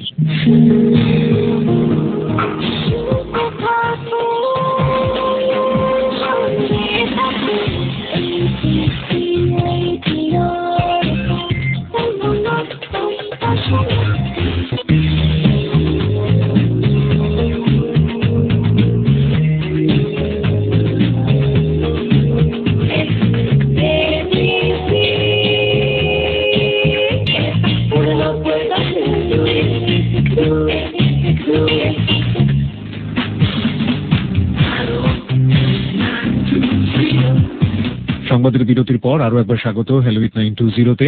আপনি শুনছেন আপনার প্রিয় স্টেশন এবিসি রেডিও FM 89.2। বুধবারের এই রাতে জীবনের গল্প নিয়ে আমাদের সঙ্গে রয়েছে শামীমা। 23 বছরের একজন কি বলা যেতে পারে 23 বছরের একজন বন্ধু আমাদের, এবং সে তার জীবনের গল্প এসে আমাদেরকে অবলীলায় বলছে। তার জীবনের গল্পের শেষ পর্যন্ত আশা করছি আপনারা সবাই থাকবেন, এবং যারা বিভিন্ন রকম প্রশ্ন করছেন ফেসবুকে তাকে আমরা সেই প্রশ্নগুলো করব যদি যুক্তিযুক্ত মনে হয়।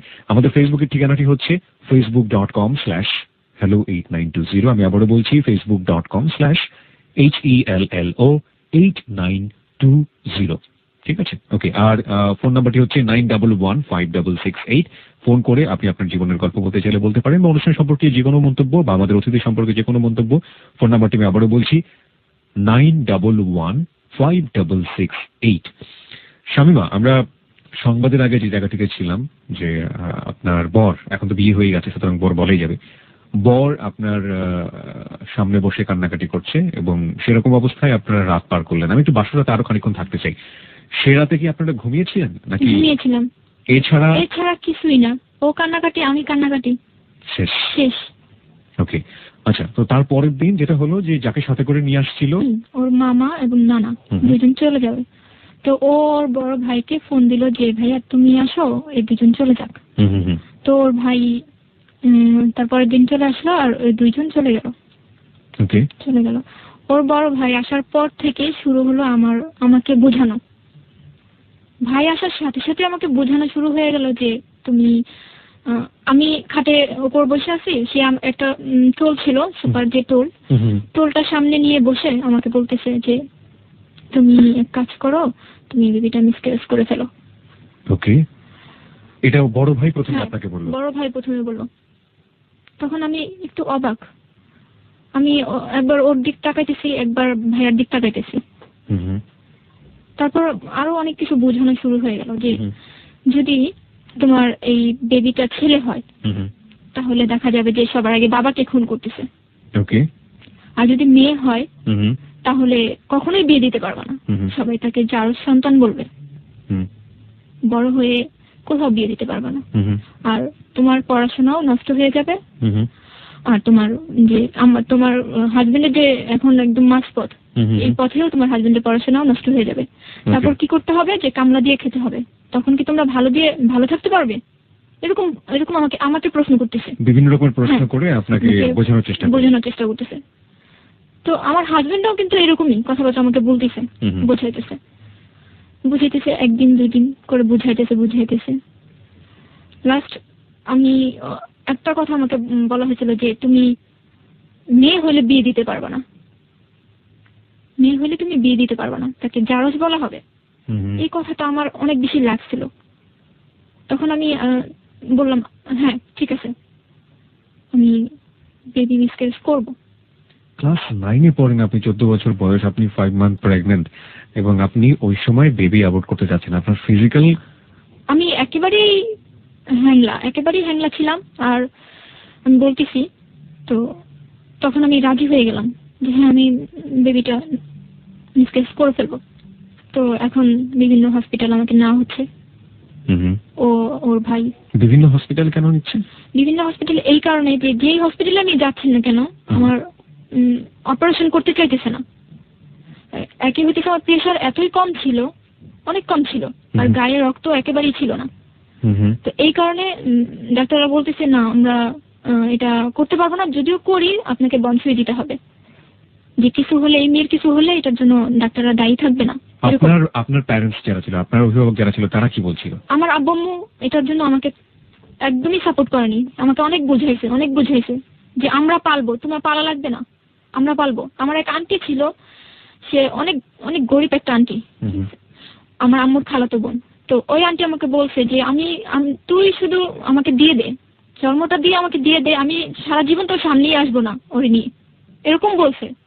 তারপর আমি রাজি হইনি। আমি বলছি না, আমি আমার হাজবেন্ডকে বললাম যে আমি বেবিটা রাখি, আমাদের কাছে রাখবো না, আমার আন্টিকে দিয়ে দেবো, নিয়ে যাক, আমার চোখের সামনে থাকবে না, অনেক দূরে নিয়ে যাবে, এরকম বলছে ওকে আমি।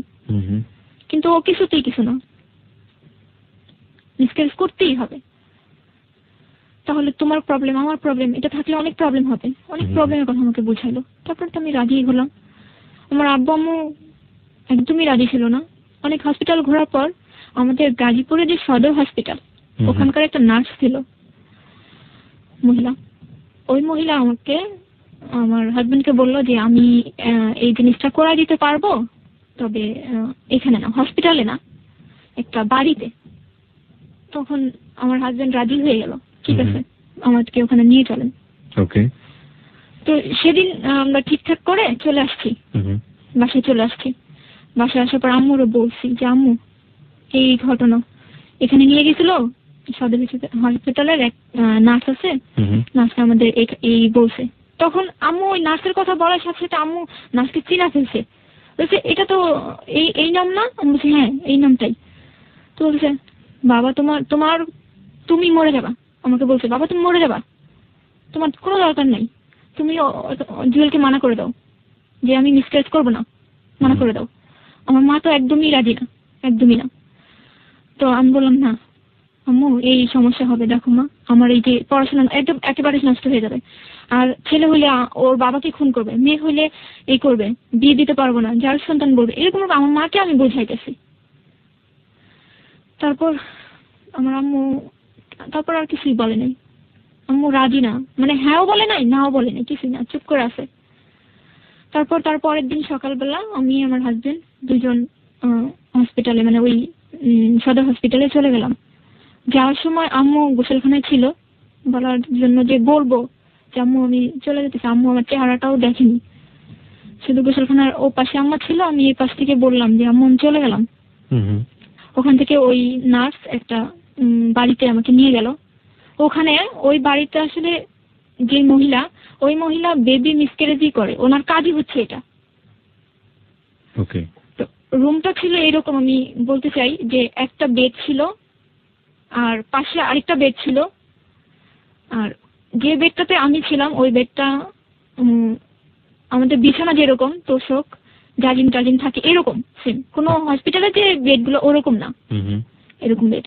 তো ওখানে আমাকে নিয়ে গেল, ওখানে ওই বেডে আমাকে রাখা হলো এবং যখন আমি গেছি তখনই আমাকে দেওয়া হলো, স্যালাইন দেওয়া হলো। আচ্ছা। স্যালাইন দেওয়া হলো আর একের পর এক ক্যাপসুল খাইতে দেওয়া হলো আমাকে, একের পর একটা ক্যাপসুল খেলাম। আর এটা ওই নার্সে করছে, কোনো ডাক্তার না? না, কোনো ডাক্তার না, নার্সও বলা যাবে না ওটাকে। নার্স তো ওখানে আমাকে পরিচয় করে দিয়ে চলে আসলো। কে করছে আপনি কিছুই জানেন না? কে করতেছে আমি কিন্তু জানি না। একটা মহিলা ছিল, একটা বুড়া মহিলা ছিল, উনি করছে সবকিছু। উনি আমাকে ওষুধ দিতেছে, উনি আমাকে স্যালাইন লাগাইছে, উনি আমাকে এই স্যালাইনের ভিতর যে বিভিন্ন রকমের ওষুধ ওগুলা দিচ্ছে ওই মহিলাই করছে। যখন আমি আমার পেটের ব্যথাটা আস্তে আস্তে আস্তে আস্তে বাড়তে শুরু করলো, পেটে ব্যথা করতেছে আমার কোমর থেকে পেটে ব্যথা করতেছে, আস্তে আস্তে ব্যথা করতেছে। যখন আমার ব্যথাটা এত পরিমাণ বেড়ে গেল যে আমি কিছুতেই থাকতে পারছি না, আমার চিৎকার, অনেক চিল্লাচিল্লি করতেছি আমি, অনেক চিল্লাচিল্লি করতেছি। তখন আমার হাজবেন্ড কি করলো যে আমার আম্মুকে যে বাসায় আয়সা নিয়ে গেল, আমাকে ওই অবস্থায় ওখানে রেখে আমার আম্মুকে নিতে আসলো। আমার আম্মু কিন্তু আম্মু ডাকে না, ডাকে আন্টি। তো বললো আন্টি আপনি একটু চলেন, স্বামীর অবস্থা তো ভালো না, একটু চলেন এরকম। তো আম্মু তো ওই কথা শোনার পর আমার আম্মু পাগলের মতো ওর সাথে চলে আসছে। আমাকে যখন দেখছে যে আমি বেডের মধ্যে এরকম ব্যথায় কাতরাতেছি, তখন আম্মু যে কি করছে আমি মানে না দেখলে সেটা কেউ বুঝবে না। আমার সারা মুখে আম্মু এত চুমা খাইতেছে আর বলতেছে আমার মেয়ে মরে যাচ্ছে, আমার মেয়ে মরে যাচ্ছে, এরকম করতেছে।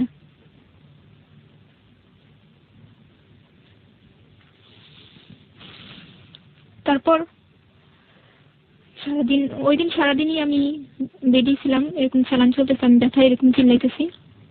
পরের দিন শুক্রবার সকালবেলা, এটা ছিল 16ই আগস্ট, 16ই আগস্ট বেবিটা নর্মালি হইল এবং সেটা মৃত। আমি একটা কথা বলতে চাই যে যখন বেবিটা অনেক নড়তেছিল আমার পেটের মধ্যে, তখন ওই মহিলাটা একটা ছোট কলসির মধ্যে কিছু গরম পানি নিয়ে আমার পেটের উপর রাখছিল।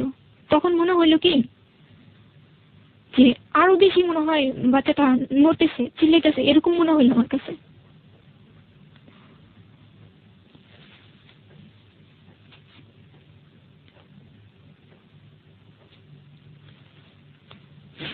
তারপরে পরের দিন তো হলো, তখন আমার একটা আন্টিকে আমার আম্মু খবর দিল যে তুমি একটু আসবো।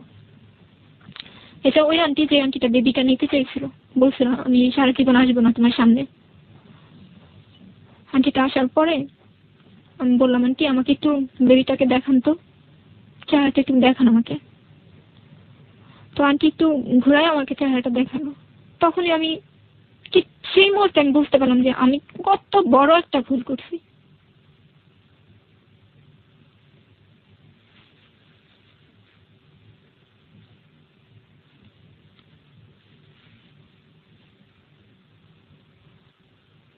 সেদিনই চলে আসছি ওখান থেকে,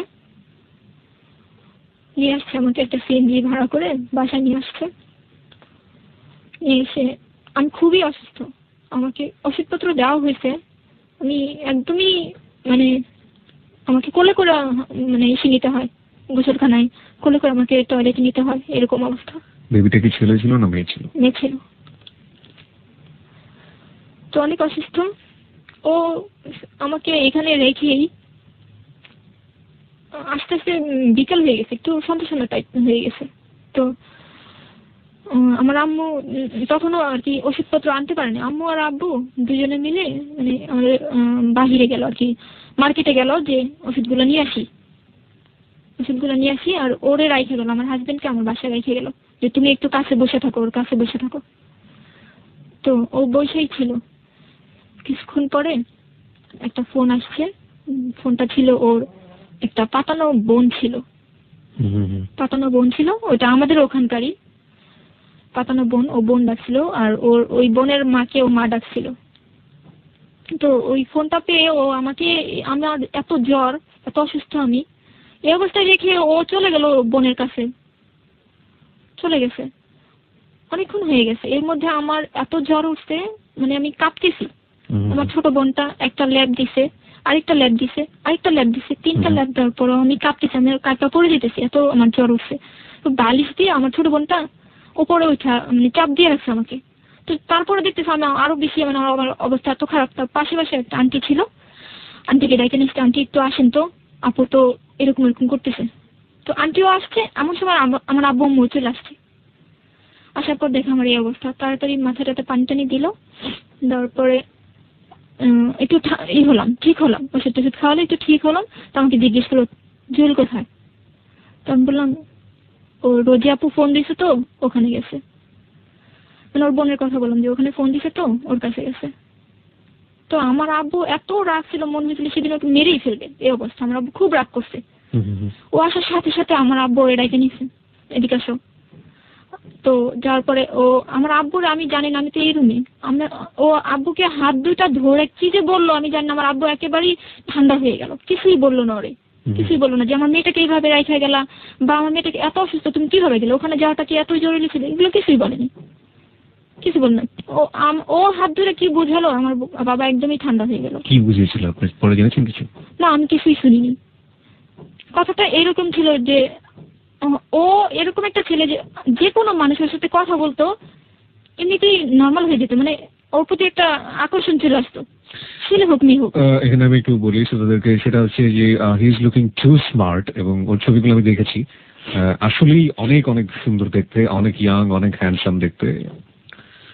এবং শামিমা আজকে কিছু পিকচার মানে কিছু ফটো নিয়ে এসছে ওর সাথে করে, তো ছবিগুলো আমি দেখছিলাম, আসলে ওদের সেই সময়কার ছবিগুলো বর্তমানে যদি দুই একটা আর আসে ওর কাছে, ওগুলো একটু দেখার চেষ্টা করেছে। আমার কাছে মনে হচ্ছে যে ও আসলে দেখতে অনেক ভালো এবং অনেক স্মার্ট এবং খুবই গুড লুকিং একটা ছেলে। যাই হোক, তারপরে কি হলো? তারপর ও বুঝাইতে যে আব্বুকে বুঝাইতে যে এই রুমে চলে আসলো, খাওয়া দাওয়া করলো, আমাকেও খাওয়াইলো। পরের দিন সকালবেলা চলে গেল, আমাকে অবস্থায় রেখে। আমি অসুস্থ, আমি নিজে কিন্তু নিজে নিজে হেঁটে গোসলখানায় যেতে পারি না। ওই বড় যে ভাইটা এসেছিল তিনি কি করলেন? তিনি তো ওই আমাকে যখন বাচ্চাটা মিসক্যারেজ করে ওটার পরেই উনি চলে গেছে, ওখানে আর থাকি উনি আর থাকিনি, চলে গেছে। তো আমার হাজবেন্ডও তার পরের দিন চলে গেল, চলে গেছে। আমি আমার বিয়ের কারণে অনেকটা আমার বাবা ঋণী হয়ে গেছিল। আর আমি যেটা শুনছি যে ঋণীর চাইতে যেটা হয়েছে যে আমাদের সিঁড়ির যারা আমাদেরকে হেল্প করছে তারাই চাইতেছে না যে আমরা এই সিঁড়িতে থাকি বা আমরা এখানে থাকি। আমি এটা পরবর্তীতে শুনছি যে তারাই হয়তো বা চাইতেছে না যে আমরা এখানে থাকি। তার মানে যে বিল্ডিং এর লোকজন ধরে আপনাদেরকে আয়োজনটা করে দিল, এখন তারাই চাচ্ছে না যে আমরা এখানে থাকি, ওই বিল্ডিং আপনারা থাকেন। তো আমার আব্বু বলল যে যেহেতু এখানে একটা ঝামেলা হয়ে গেছে, একটা মান সম্মানের প্রশ্ন চলে আসছে, আবার আমি অনেক টাকা ধারে হয়ে গেছে, তাহলে কাজ করো আমরা বাসাটা ছেড়ে দিই, বাসাটা ছেড়ে আমরা বাহিরে একটা বাসা নিয়ে ওখানে থাকি। তো সবার ডিসিশন একই হলো। একটা কথা বলতে চাই ভাইয়া, যেটা আমার সবচেয়ে কষ্টের এই জিনিসটা, যে আমার যে ইমিডিয়েট ভাইটা, ছোট যে ভাইটা, আমার এই ঘটনার পর আমার সাথে 2 বছর কথা বলেনি, টানা 2 বছর আমার সাথে কোনো কথা বলেনি। তখন ও আমার কাছে, মানে আমাদের বাসাও থাকেনি, নানি বাড়িতে থাকতো। তখন ওর এসএসসি পরীক্ষা চলতেছিল, ও অনেক মানে আমার সাথে একদমই কথা বলেনি, টানা 2 বছর আমার চেহারা দেখছে মানে দূর থেকে, আমার সাথে কখনো কথা বলেনি। তো আমরা বাসা ছেড়ে দিলাম, ছেড়ে দিয়ে বাহিরে একটা অনেক নর্মাল একটা বাসা নিলাম, অনেক নর্মাল। ওখানে যাওয়ার পরে আগে থেকে একটু ওই যে বাবা বিদেশের ব্যাপারে ঋণ টিন ছিল, তারপর আবার আমার প্লাস আমার বিয়ের যে ঋণ টিন হয়েছিল, এগুলো মিলিয়ে অনেক কিছু মিলিয়ে অনেকটা ধারের হয়ে গেছে। ধার বলতে যেটা সবাই যে সুদের টাকা যেটাকে বলে, এরকম টাইপের হয়ে গেছিল। তো ওখানে যাওয়ার পরে দেখা গেছে বাথরুমটা অনেক দূরে যে বাথরুমটা গোসল করতে হইতো আমার, এরকম একটা পরিস্থিতি। তারপরও মানায় নিয়েছিলাম, আস্তে আস্তে মানায় নিয়েছি। তো সবসময় শরীরটা আস্তে আস্তে একটু ভালো হওয়া শুরু করলো, যে হ্যাঁ আমি ভালো হইতেছি, সুস্থ হইতেছি। তারপর আমি সারাক্ষণ একটা মন খারাপ করে থাকি, তো মানে সারাক্ষণ একটা টেনশন, একটা মন খারাপ, কষ্ট, কারোর সাথে মিশি না, ঘরের মধ্যেই কারোর সাথে কথা বলি না, এরকম। তো আম্মু বললো তুমি সারাক্ষণ ঘরের মধ্যে এরকম বসে থাকো, তুমি কাজ করো, তোমার আন্টির কাছে চলে যাও। আমার আম্মুরা হচ্ছে 5 বোন, যে বোনটা মানিকগঞ্জ থাকে, ওর কাছে আমি চলে গেলাম মানিকগঞ্জ। মানিকগঞ্জে যাওয়ার আগে আমার একটু জানতে ইচ্ছে করছে যে আপনি তো বিয়ে করলেন, এখন সে হচ্ছে আপনার বর, বিয়ে করার পরে সে বাড়িতে চলে গেল, কিন্তু তার বাবা মা মানে আপনার শ্বশুর শাশুড়ি কি কখনো আপনার সাথে যোগাযোগ করেনি? সেই সময় বিশেষ করে যোগাযোগ করেনি আপনার সঙ্গে? না, কোনো যোগাযোগ নাই, কোনো যোগাযোগ করেনি। আপনার বাবা মা কি ওই আপনার শ্বশুর শাশুড়ির সঙ্গে যোগাযোগ করেছিল? না, করেনি। তারাও কোনো যোগাযোগ করেনি। তারপরে আমাকে মানিকগঞ্জ রাইখে আসা হলো। আমি ওখানে 8 দিন ছিলাম। 8 দিনই বলবো না, অনেক বেশি ভালো ছিলাম। টেনশনে ছিলাম অনেক, যে বাসায় আমি এই অবস্থায়, আমার আব্বু এত টাকা ঋণ হলো, কি হইতেছে, আমার ছোট ছোট ভাই বোন 2টা, আম্মু কি ঠিক মতো আছে কিনা, খুব টেনশন হইতো। তারপর 8 দিন ছিলাম। 8 দিন থাকার পর হঠাৎ আমার আব্বু ফোন করছে আমার খালুর কাছে। আচ্ছা। খালুর কাছে ফোন দিছে যে শানুর একটু দাও, কথা বলি। তো আমি তখন বাসায় ছিলাম না, আমি তখন আমার কাজিনের সাথে হাঁটতে বের হয়েছিলাম। তো আমার কিছুক্ষণ পরে যখন বাসায় আসছি তখন আমার আব্বু আবার ফোন দিছে। তখন আমাকে বললো যে তুমি চলে আসো বাবা, জুয়েল আসছে, তুমি ওখানে থাকাটা তোমার ঠিক হবে না, চলে আসো। কতদিন পরে আপনাদের বাড়িতে এসেছিল জুয়েল? 4 মাস। মানে বেবি অ্যাবর্ট করার পরে গেল, তার 4 মাস পরে সে আসলো। এর মধ্যে কিন্তু ওর সাথে আমার কোনো কন্টাক্ট নেই, কোনো যোগাযোগ নেই, কিছু নেই। কত সালের ঘটনা এটা? এটা হচ্ছে 2004। ওকে। ফোন তখন কি অ্যাভেলেবল? ফোন তখন অ্যাভেলেবল না। ওকে। তো কোনো যোগাযোগ হয়নি। আমি অনেক চেষ্টা করছি। ওর এক মামা ছিল, আমি ভাবতাম যে হয়তোবা বাড়িতে যায়নি, হয়তোবা ঢাকায় আছে, যে এই মামার নাম্বার ও মামার কাছে থাকতো আর কি, মিরপুরে। তো ভাবতাম যে ওই মামার কাছে হয়তোবা আছে। আমি অনেকবার ওর মামার নাম্বারে ট্রাই করছি, কিন্তু ওর মামা তো অনেক অপমান করছে, অনেক বাজে বাজে কথা বলছে। যাই হোক, তারপরে আমি ওর সাথে যোগাযোগ অনেক চেষ্টা করছি। তারপর 4 মাস যখন যোগাযোগ করতেই পারলাম না, 4 মাস পরে যখন ও আসছে তখন আমার খুব আগ্রহ যে আমি এখানে থাকবোই না, আজকেই চলে যাবো, এরকম একটা ছিল। পরের দিন সকালবেলা আমি চলে আসছি বাসায় আসার পর দেখি যে ও আমাদের রুমে না, অন্য একটা রুমে শুয়ে আছে, অন্য একটা রুমে। আর আমাদের রুমে কিন্তু কিছুই ছিল না, বসার মতো, শোয়ার মতো। 4 মাস পরে এসে কিভাবে আপনাদের খুঁজে বের করলো? খুঁজে বের করতে যে আমার নানু বাড়িটা ছিল আপনার, আমরা যেখানে থাকি কোয়ার্টারে যেখানে থাকতাম, তার গেটের আর কি অপর সাইডে। ও জানতো যে ক্যানবোর্ড কলেজটা তারপরেই শানুর নানির বাড়ি, এরকম ও জানতো। তো ওই স্কুল গেট, ওইটার জায়গাটার নাম ছিল স্কুল গেট। ওখানে যাওয়ার পরে ও আমার আব্বু বা আমার আম্মু, বিশেষ করে আমার আম্মু, যেহেতু আমার আম্মু ওখানকার মেয়ে, আমার আম্মুর নামটা বলার সাথে সাথে ওকে দেখাই দিয়েছে যে ওরা এখানে থাকে। তারপর আমি চলে এসে দেখি ও অন্য একটা রুমে বসে আছে। সেই সময় তো আমাদের রুমে কিছুই ছিল না, কোনো ফার্নিচার, কোনো কিছুই ছিল না, সবকিছুই আমার আব্বু বিক্রি করে দিয়েছিল ঋণের টাকা পরিশোধের জন্য। তো মানে কিছুই ছিল না, একেবারে কিছু না, ফ্যানটা পর্যন্ত ছিল না আমাদের রুমে। তো ও আমাকে বললো যে তোমাদের রুমটা কোথায়? তো আমি বললাম যে পাশে।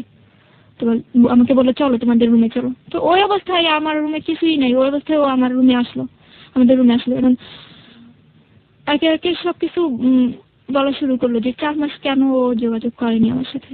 কি ছিল কারণগুলো? কারণটা ছিল যে 4 মাস ওর আব্বু আম্মু চাইনি যে ও এখানে যোগাযোগটা রাখুক, ও চাইছে যে ও আগে দাঁড়াক, ও আগে কিছু একটা করুক, নিজের পায়ে দাঁড়াক। হ্যাঁ, নিজের পায়ে দাঁড়াক, এরপর না হয় ও যোগাযোগটা কন্টিনিউ করবে। এরকম একটা কথা ছিল যে ও বাসায় পড়াশোনা করতেছিল, ও ঢাকায় কোথাও সেটেল হবে, এরকম চিন্তা ভাবনা ছিল, যে কারণে ও আমার সাথে একদমই যোগাযোগ করেনি।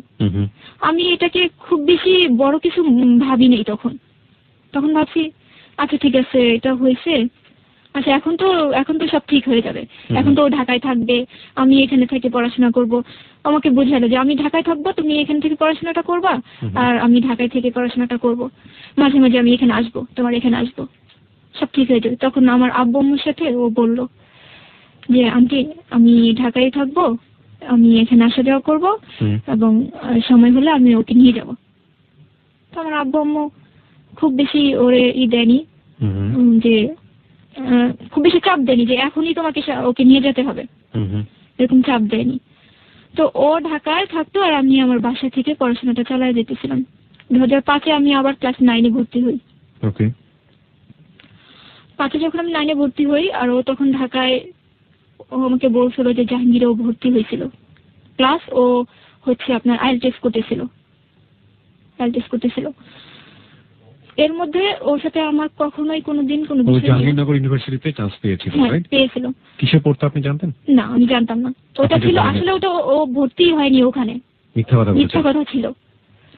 তো তখন আমাকে বলছিল যে আমি জাহাঙ্গীরে ভর্তি হয়েছি আর প্লাস পাশাপাশি আমি টেস্ট টেস্ট করছি। হ্যাঁ, তো আমি ওকে বিশ্বাস করছি, ওকে ঠিক আছে। হুম হুম। তো আমি ও কি করছে যে এর মধ্যে কিন্তু ওর সাথে আমার কোনো ঝগড়া ঝাঁটি কোনো কিছু না, মনোমালিন্য কিছুই কখনো কোনো বিষয় নিয়ে হয়নি, না ওর বাসার লোকজনকে নিয়ে না আমার বাসার লোকজনকে নিয়ে, কোনো কিছুই হয়নি। আমি যে ও আমার সাথে ফ্লোরে থাকতেছে, আমার মাথার উপর ফ্যান নেই, ওকে। ও আমার সাথে থাকতেছে, আমার বাথরুমটা অনেক দূরে, ওখানে যাইতেছে, এমনকি সাপ্লাই পানি নেই, কল চেপা পানি বের করতে হইতেছে, ও করতেছে তাই করতেছে। এবং বর্ষার দিন আসলে টিন আসলে ওপরে, ওই টিন আসলে ওপরে, ওই টিন দিয়ে পানি পড়তো, ওর কোনো কিছুই মনে হতো না। ওরকম পরিবেশে ও আমার সাথে ছিল, মানায় গেছে আমার সাথে, আমি যেরকম পরিবেশে ছিলাম ও সেরকম পরিবেশে ছিল। চলতেছে ভালো ভালো, অনেক ভালো চলতেছে। ও ঢাকায় টিউশনি করে যতটুকু পারতো আমাকে হেল্প করতো, 500 300 টাকা 200 টাকা বা 500 টাকা যখনই যা পারতো আমাকে দিত। আপনার সঙ্গেই থাকতো নাকি ওর আলাদা কোথাও থাকতো? না, ও ঢাকায় থাকতো। ঢাকায় থাকতো, ও আসতো সপ্তাহে 1 দিন বা 15 দিনে 1 দিন থাকতো, 2 দিন এরকম আসতো। আচ্ছা। তো খুব ভালো সম্পর্ক হয়ে যেতেছিল, কোনো প্রবলেম হয়নি ওর সাথে আমার। তখন 2006 চলে আসছে, ওর ভিসা হয়ে গেল। ও এখন আমাকে বলতেছে যে আমার তো ভিসা হয়ে গেছে, আমি তো তারিখটা সঠিক মনে করতে পারতেছি না, ও ডেটটা এরকম মনে নেই আমার, যে ওই তারিখে আমাকে চলে যেতে হবে। আচ্ছা, যাওয়ার আগে আমি কিছু জানতে চাই যে বিয়ে হলো কত সালে আপনাদের? 3 সালে। 2003 সালে। 2006 সালে এসে বলছে চলে যাবে। 3 বছর আপনারা ঘর সংসার করলেন। ঘর সংসার বলতে কি? আমি আমার বাবার বাড়িতে, ও ঢাকায়, ও আসা যাওয়া করতো আমার এখানে। এই 3 বছরে আপনি কখনো বলেননি যে আপনি ওর বাবা মার বাড়ি বা আপনার শ্বশুর শাশুড়ির সাথে দেখা করতে চান? হ্যাঁ বলছি। ও কি বলেছে? ও বলছে যে দেখো তুমি এখন যে অবস্থা তোমাদের ফ্যামিলির, এখন আব্বু আম্মুকে আনলে তোমাদের মান সম্মানও যাবে আর আমারও মান সম্মান যাবে, ভালো একটা পরিবেশে যাও, তারপর না হয় আব্বু আম্মুকে আনবো বা যোগাযোগ করাই দিব, বা তখন কন্টিনিউ হবে সম্পর্কটা দুই ফ্যামিলির মধ্যে, এরকম ছিল। ফোনেও কখনো কথা বলেন? না, ফোনে তো আমাকে কখনো ফোনে কথা বলতেই দেয়নি। আমি বহুবার চেষ্টা করছি কথা বলার জন্য, আমাকে কথা বলতে দেয়নি। তারপর 2006-এ ও আমাকে। আপনার বাবা মা কেন স্টেপ নিল না? আপনার বাবা মার তো উচিত ছিল যে। আমার বাবা মা এর জন্য নেয়নি, আমি বলতেছি।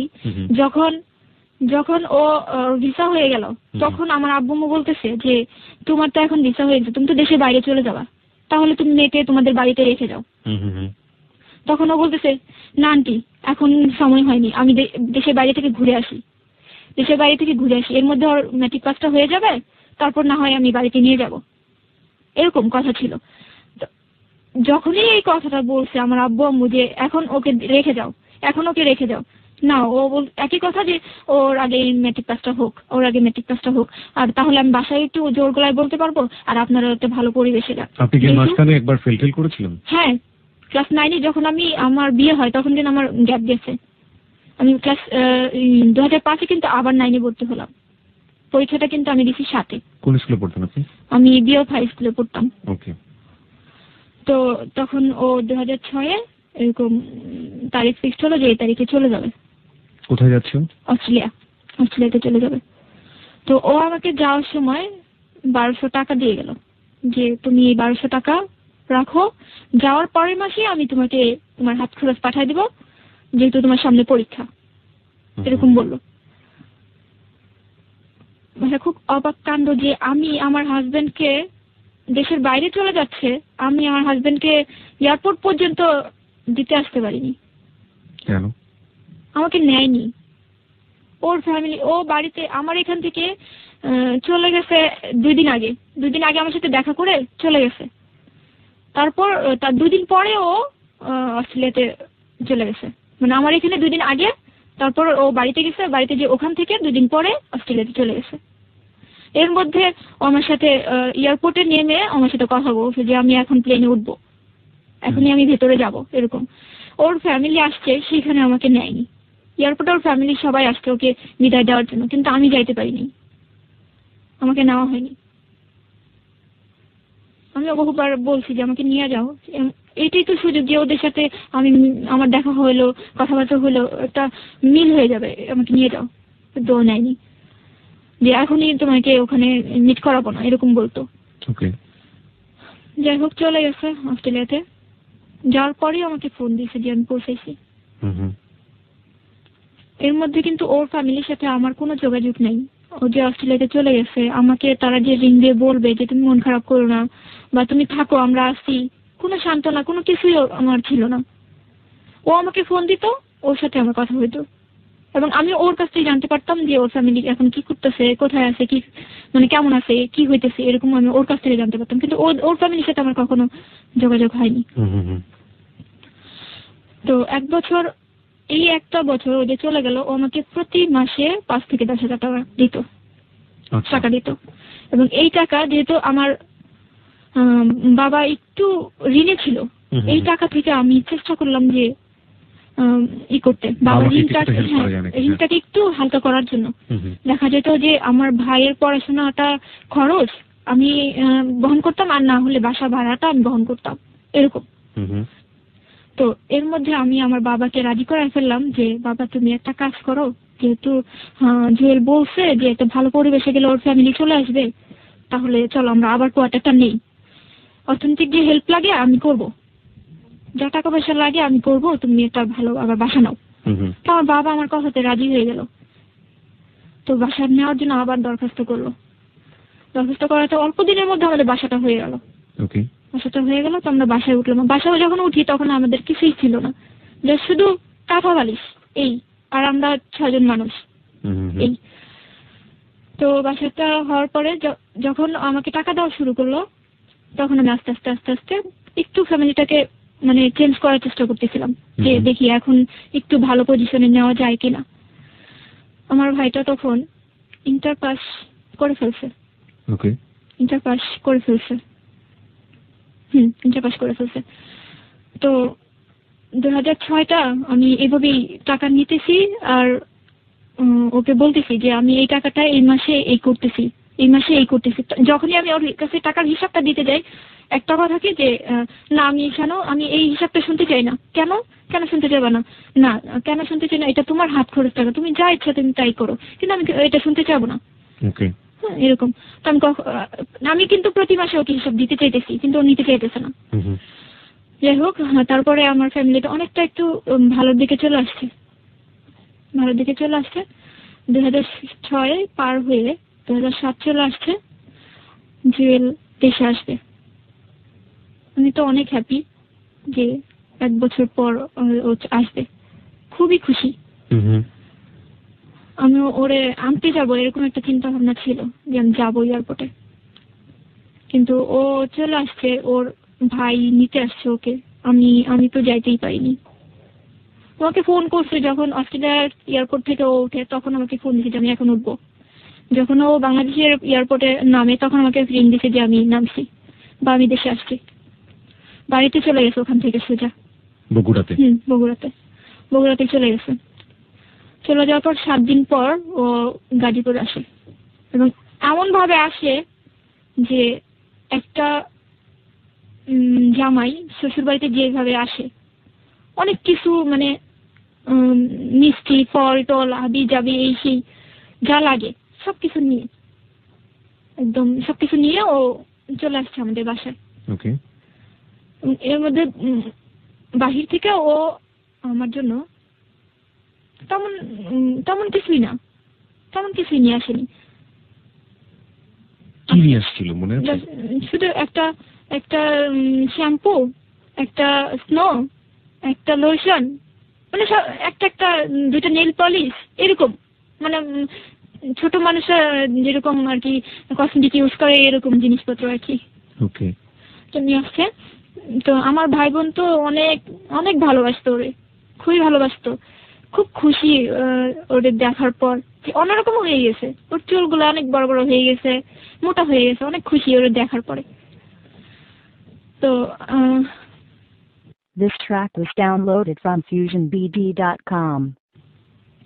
তখন কিন্তু ওর এরকম হয়েছে যে 1 মাস ছিল দেশে, 1 মাসের মধ্যে 13-14 দিন ও গাজীপুরে ছিল। আপনাদের ওখানে টানা না মনে করেন যে 2-3 দিন পর একদিন আসছে 2 দিন ছিল, বা একদিন পরে আসছে 2 দিন ছিল, এরকম করে 13-14 দিন আমাদের এখানে ছিল, আর বাকিটা সময় বাড়িতে ছিল। এখানে ভালোই ছিল, একদমই ভালো। ওরে নিয়ে আমি ঘুরতেও গেছি, আমার নানি বাড়িতে গেছি, তারপর আমাকে মেলায় নিয়ে গেছে, আমাকে ঘুরতে নিয়ে গেছে, এখানে সেখানে নিয়ে গেছে, আমার বোনকেও সাথে নিয়ে গেছে, ভাইকেও নিছে, সবার সাথে সময় দিছে, সবাইকে সময় দিছে ও। এবং আমার আব্বু আম্মুরে এমন বোঝাইছে, আমার আব্বু আম্মু ওরে ছাড়া যেন কিছুই বোঝে না। এত তার মনটা মনে হয় যে কি জানি, এটা মানে জাদু, যে ও জাদু করছে আমার ফ্যামিলিটাকে, এত মানে ভালোবেসে ফেলছে আমার ফ্যামিলি। তো একটা মাস কিভাবে যে দেখতে দেখতে কাইটা গেল, ও যাওয়ার সময় হয়ে গেছে, ও আবারও চলে গেল। এবারও আমি চাইছিলাম যে আমি যাবো ওর সাথে, এবার আমি যেতে পারিনি, নেনি। এবারও আসার পর কিন্তু বলা হয়েছিল যে তুমি আবারও চলে যাচ্ছ, মেয়েটা এখানে, তুমি ওরে এই করো, রাইখা যাও, অন্তত ঘুরাই নিয়ে আসো একবার।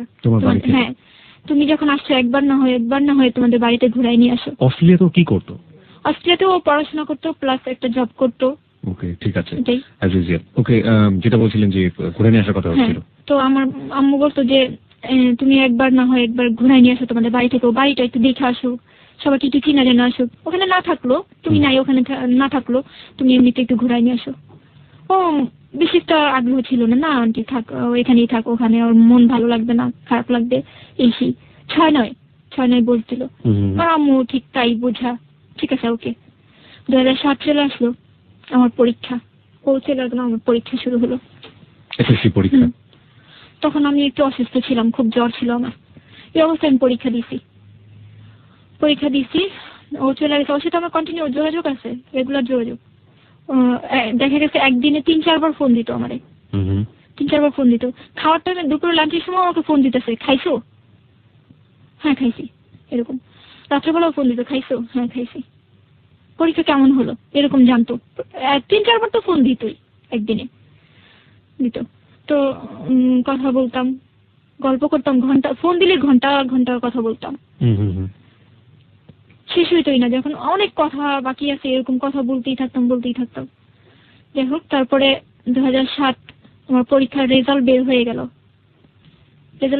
গেল যে আমার অঙ্কে খারাপ হলো। তো আমি বললাম যে আমার অঙ্কে তো খারাপ হয়েছে। ও বললো যে কিছু হয়নি, সমস্যা নেই, আবার দিবা, অঙ্কটা আবার দিবা।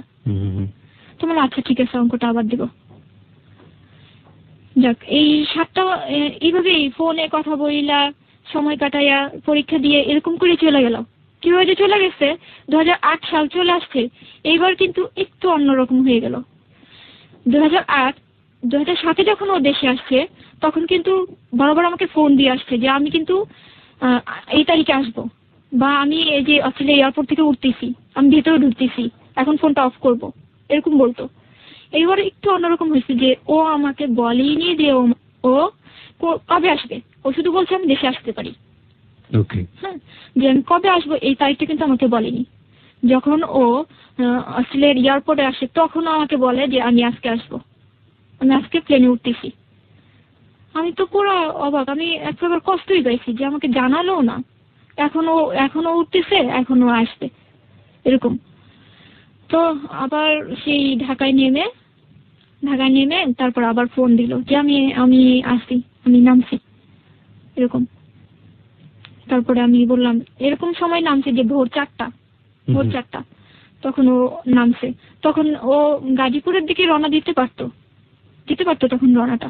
তখন ও বললো কি যে আমি এখন, আমার এক ফ্রেন্ড আছে সুব্রত নাম, ওর বাসায় থাকবো ঢাকায়, পরের দিন আমি চলে যাব বাড়িতে। তো তখন আমি জোর করিনি যে তুমি বন্ধুর বাসায় কেন থাকবা, তুমি গাজীপুরে চলে আসো, এয়ারপোর্ট থেকে গাজীপুরে যেতে কতক্ষণ লাগবে, চলে আসো, এটা আর বলিনি। তো ওকে ঠিক আছে। কিন্তু পরের দিন সকালে কিন্তু ওর বাড়িতে যাওয়ার কথা, পরের দিন সকালে ও বাড়িতে যায়নি, সারাদিন ঢাকায় ছিল। সারাদিন ঢাকা থেকে সন্ধ্যার পরেও ও গাড়িতে উঠছে, আমাকে বলেনি। এখানে বলেনি এবং আপনার বাসায়ও সে আসেনি, বলেওনি আমাকে। যে আমি সন্ধ্যার পরে উঠছি। যখন ও আমাকে ফোন দিল তখন আমি একটু বাহিরে একটু চিল্লাচিল্লির মধ্যে ছিলাম। তো তখন আমি ওকে জিজ্ঞেস করলাম যে তুমি কি ওঠো নাই, তুমি কি বাসে ওঠো নাই? বলে যে হ্যাঁ আমি তো বাসে, কিন্তু তখন ও ঢাকায়, ও কিন্তু গাড়িতে উঠছে সন্ধ্যার পরে। তখন আমি যখন সন্ধ্যার পরে রিং দিছি তখন ও বলতেছে যে আমি এখনো পৌঁছাইনি। আমি বললাম তুমি না কখন রওনা দিছো, তুমি এখনো বগুড়া পৌঁছাও নাই? বলে যে না আমি এখনো পৌঁছাইনি। তুমি রওনাটা দিছো কখন? সন্ধ্যার পরে। তাহলে তো তুমি গাজীপুরেই আসতে পারতো, আমার সাথে দেখাটা করে যেতে পারতা, বা তুমি আসতে পারো না আমাকে তো বলতে পারতো যে শানু তুমি এই জায়গাটা আসো, তোমার সাথে দেখা করে যাই, এটাও তো বলতে পারতা। বেশি মানে মনে হলো কি একটু বিরক্ত টাইপ, যে আমার কথা শুনতে ওর ভালো লাগতেছে না, এরকম রেখে দিল। রেখে বাড়িতে চলে গেল। তখন মানে ঈদ ছিল, ও ঈদটা ছিল 7 তারিখে, ও আসলো 13 তারিখে ও গাজীপুর আসলো। আসার পরে একটু চেঞ্জ কিরকম আসলো যে ও বলতেছে যে আমি আজকে আসবো, ও বের হয়েছে বাসা থেকে আজকে যে আমি আজকে আসবো, কিন্তু ও আজকে আসেনি আমার কাছে। আজকে সকালে ও রওনা দিছে, পরের দিন রাত 1টায় ও বাসায় আসছে, তাও ওকে যারা নিয়ে আসতে হয়েছে। নিয়ে আসতে হয়েছে মানে গেটে তো আমাদের যে আমরা তো বাসায় থাকতাম, গেটে কিন্তু ওকে একা আসতে দিবে না, বা কোনো গেস্ট আসলে আসতে দিবে না। যার গেস্ট তাকে রিং করা হবে, তারপরে যা নিয়ে আসবে। তারপর আমার ভাই যারা নিয়ে আসলো, ওকে নিয়ে আসছে। তারপর এর মধ্যে যে কাজটা হয়েছে যে আমি যখনও আসতেছে না, আসার কথা বলেও আসতেছে না, আমি বারবার শুধু ফোন দিতেছি যে তুমি কোথায়, তুমি এত লেট হয়, আর আমি বাসায় রান্না করে বসে আছি, তুমি এত লেট করতেছো কেন, তাড়াতাড়ি আসো। ও বলতেছে আমি ব্যাংকে বসে আছি, ঢাকার ব্যাংকে বসে আছি। ব্যাংকে কি করো? ব্যাংকে কাজ আছে, ব্যাংকে বসে আছি। কিন্তু ও ব্যাংকে ছিল না, ও ছিল দিনাজপুর। যখন ও আসলো তখন রাত 1টা। দিনাজপুর ছিল, এটা আপনি পরে জেনেছেন? হ্যাঁ, পরে জেনেছি। তো ও রাত্রে আসলো, রাত্রে খাওয়া দাওয়া করে আমরা ঘুমাই গেলাম। পরের দিন ও আমাকে বাণিজ্য মেলায় ঘুরতে নিয়ে যাবে। দিনাজপুরে কি করছিল? আমি বলতেছি এখনই যাবে, দিনাজপুরের ঘটনাটা এখনই যাবে। তো আমি বলতেছি বাণিজ্য মেলায় যাবো। খুব রাতের কথাটা তো আমি ভুলে গেছি, যে আমাকে সারাদিন ঘুরে আসি, পরের দিন রাত্রে আসছে, এটা আমি ভুলেই গেছি। বাণিজ্য মেলায় ঘুরতে যাব, খুব খুশি। পরের দিন ওর সাথে আমি বাণিজ্য মেলায় ঘুরতে যাব। বাসে যখন উঠছি আমি, কতখানি যাওয়ার পরেই ওর একটা ফোন আসলো। ফোনটা ছিল ওর এক ফ্রেন্ডের গার্লফ্রেন্ডের। ওকে। তো ও ফোন দিয়ে ওরা যখন কথা বলতেছে, আমি তো ও পাশের কথাগুলো শুনতে পারতেছি না, বাট ও যে অ্যান্সার করতেছে এগুলো কিন্তু আমি শুনতে পারতেছি। এরকম ছিল কথাগুলা যে আমি তো ইচ্ছা করে যাইনি, কাজলে আমাকে জোর করে নিছে। ও পাশ থেকে কি বলছে আমি জানি না, ও আবার বলতেছে যে কাজলকে আমি জোর করে নিই, কাজল আমাকে জোর করে নিছে, এরকম বলতেছে। তো আমি বুঝতে পারলাম যে ও ঢাকায় ছিল না। তখন ওকে আমি কিছু জিজ্ঞেস করিনি। বাণিজ্য মেলায় গেলাম, ওদের সাথে দেখা হলো, ওরাও ছিল, ওর গার্লফ্রেন্ড, ওর বন্ধু আর বন্ধু যে গার্লফ্রেন্ড ছিল ওরাও ছিল ওখানে। ওদের সাথে প্রথমে পরিচয় করে দিল আমাকে যে আমি ওর কাজিন হই। কিন্তু যে ভাইয়াটা ছিল, ওই ভাইয়াটার যে গার্লফ্রেন্ড ছিল, সে তো তার গার্লফ্রেন্ডকে পরিচয় করে দিতেছে যে সে আমার গার্লফ্রেন্ড। তাহলে তার কি প্রবলেম যে সে আমাকে পরিচয় করে দিল আমি তার কাজিন? আমি খুবই অবাক হই। আমি তখন মানুষের সামনে কিছুই বলিনি। আমি বাণিজ্য মেলা ওর সাথে দিব্যি ঘুরে বেড়াইছি, খাওয়া দাওয়া করছি, ঘুরছি ফিরছি, বাসায় চলে আসার পর আমি ওকে জিজ্ঞেস করছি যে আচ্ছা তুমি আমাকে ওদের সামনে কাজিন পরিচয় করে দিলা কেন? আমি কি তোমার কাজিন? বলে কি না, এখনই সবাইকে সবকিছু জানাতে চাই না, তাহলে আমার অনেক অসুবিধা হবে। ও যেহেতু ওর গার্লফ্রেন্ডকে পরিচয় করেছে, তুমি তো বলতে পারতা যে এ আমার গার্লফ্রেন্ড। তুমি বউ পরিচয় না করাই দিলা, তুমি তো বলতে পারতা যে এ আমার গার্লফ্রেন্ড।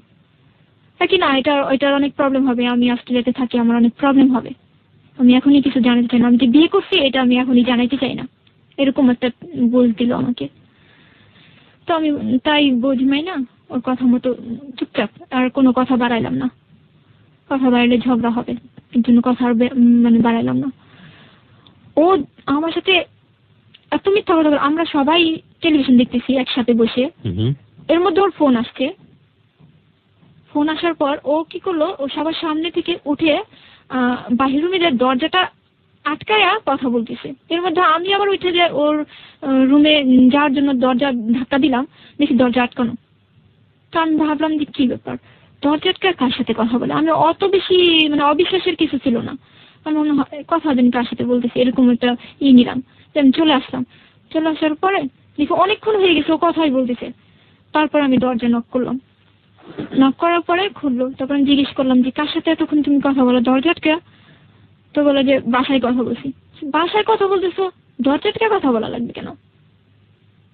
এটা তো এটা লুকানোর কি? তুমি গাজীপুরে আসছো, গাজীপুরে তোমার শ্বশুর বাড়িতে আসছো, এটা কি তোমার ফ্যামিলি জানে না? এটা না জানার কি আছে, তুমি লুকায় কথা বলো কেন? বল যে না, আমার বাসায় জানে না যে আমি গাজীপুরে আছি। জানে না মানে? তুমি তুমি বলো না যে তুমি গাজীপুরে তোমার শ্বশুর বাড়িতে? না, বলি না। কেন? না, এটা কি বলে আসতে হয়? কোনো সন্তান কি তার বাবা মাকে বলে আসে যে আমি শ্বশুর বাড়িতে যেতেছি? তাও তো বুঝতেছে যে আমি গাজীপুরে যেতেছি। আচ্ছা, তারপরে এর মধ্যে ও বলতেছে যে তুমি পড়াশোনাটা কন্টিনিউ করো, আবার পড়ো। তো আমি বলছি দেখো যে আমার না পড়তে ভালো লাগে না, আমি পড়তে পারতেছি না, আমি পড়বো না, আর পড়বো না, এরকম বলতেছি। তো বললো, আমাকে বললো কি যে আচ্ছা ঠিক আছে, আমি এটা নিয়ে তোমাকে কোনো জোর করবো না, এটা নিয়ে তোমাকে কোনো জোর করবো না, তবে একটা কথা বলবো, সেটা হলো যে তোমার লাইফ সামনে, তোমাকে অনেক দূর যেতে হবে, তো তুমি চিন্তা করো তুমি কি করবা। ওকে, জুয়েল সম্পর্কে একটু আমরা জানি, ও স্টুডেন্ট হিসেবে কেমন ছিল? খুবই ভালো ছিল। এসএসসি ইন্টার রেজাল্ট কি ছিল ওর? ওর এসএসসি A+ ছিল, ইন্টারও A+ ছিল না, বাট কাছাকাছি এরকম ছিল। ওকে, ঠিক আছে। তারপর তো আমাকে এই কথাটা বললো। তো আমি অত পড়াশোনাটা সত্যি আমার এটাই ভুল মনে হয়, যে আমি এটাই আমার মনে হয়নি যে এটা না করলে আমার প্রবলেম হবে। আমি বলছি আরে জুয়েল তো বলছে যে এটা তোমার ইচ্ছা, তুমি বোঝো তুমি কি করবা। তো আমি ভাবছি আর না করলেও চলবে, তো পড়াশোনাটা ছেড়েই দিলাম, করলাম না। আপনি এসএসসি পরীক্ষা দেওয়ার আগে আপনি ছেড়ে দিলেন? ছেড়ে দিলাম, করলাম না। তো 2008 ওর সাথে একটা ঝগড়া হয়। কি নিয়ে ঝগড়া হয়? যে আমি পড়বো না, আমি পড়বো না। ও বলতেছে, ও কিন্তু জোর নাই যে জোর করতেছে না তোমাকে পড়তেই হবে, এরকম না, যে তুমি ভাবো তুমি কি করবা। আর আমার এরকম হতো যে যখন আমাকে পড়ার বিষয়টা বলতো আমার একটু রাগই হতো, কি বারবার শুধু একই কথা, পড়া, আমি পড়বো না, আমার হবে না, আমি পড়বোই না, এরকম বলতাম। কেন আপনি চিন্তা করতেন যে আপনার পড়া হবে না? সবাই যদি সহপাঠীতে পড়াশোনা। আমি বলি, আমি যখন এসএসসি পরীক্ষা দিই, যখন আমার অঙ্কে খারাপ হলো, তখন কিন্তু আমি যখন আমি রেজিস্ট্রেশন করতে গেলাম, আবার যখন রেজিস্ট্রেশন করতে গেলাম, তখন স্যাররা আমাকে আটকায় দিল। কি কারণে আটকায় দিল? যে তুমি অঙ্কর যে পরীক্ষাটা, টেস্ট পরীক্ষাটা, এটা দাওনি, তোমাকে ফাইনাল পরীক্ষা দেওয়ানো যাবে না। ওকে, এর জন্য আমার মনেই ভেঙে গেছে যে আমি একটা পরীক্ষা দেবো, আমি তো জানতামই না যে টেস্ট আবার দেওয়া লাগবে অঙ্ক পরীক্ষাটা। আচ্ছা, আমি আর পড়লামই না। তো ওর সাথে একই কথা ছিল যে তুমি করো, তুমি ভাবো তুমি কি করবা, কিন্তু ওর মনে কি ছিল আমি বুঝিনি। তারপর 2008 15 দিন ও আমার কাছেই ছিল, আর 15 দিন 2 মাস ছিল, 2 মাসের মধ্যে 15 দিন ও আমার কাছে ছিল, বাকি সময়টা ওর বাড়িতে ছিল, এবং বিভিন্ন কাজে ও ব্যস্ত ছিল। যে হয়েছে যে সম্পূর্ণটা বাড়িতে ছিল না, ঢাকায় ছিল বা কোনো বন্ধু বান্ধবের বাসায় ছিল, এরকম। তো 15টা দিন আমাকে দিছিল। তারপর এর মধ্যে 2008 ওরকে নিয়ে আমি আমার মানিকগঞ্জ আন্টির বাসায় ছিলাম 8 দিন। ওখানে আমি ঘুরতে যাই, আমার নানু বাড়িতে যাই, এখানে সেখানে ঘুরেও বেড়াইছি, সময় দিচ্ছে আমাকে। তো যখন ওর যাওয়ার সময় হয়ে গেল, তখন আমার আম্মু আবারও বললো যে এইবার রাইখা যাও, এইবার ওকে রাইখা যাও, ও যখন পড়াশোনা করবে না, এবার ও রাইখা যাও শ্বশুরবাড়িতে। হ্যাঁ, শ্বশুরবাড়িতে এবার রাইখা যাও। বলে যে না, ও শুধু ম্যাট্রিক পরীক্ষাটা দেখ, আমি ওরে বাসায় ঠিকই তুলে নিব। আচ্ছা, আপনার ভিতর কি এরকম একটা চিন্তা কাজ করেছিল যে বিয়ে যেহেতু হয়ে যায়, বিয়েই তো আসলে মেয়েদের লাইফের একটা আসল ডেস্টিনেশন, পড়াশোনা না করলেও চলে, এরকম একটা ব্যাপার সম্পর্কে কাজ করতো? কাজ করতো এরকমই, যে বিয়ে শুধু হয়ে গেছে, আর পড়াশোনা করে কি হবে।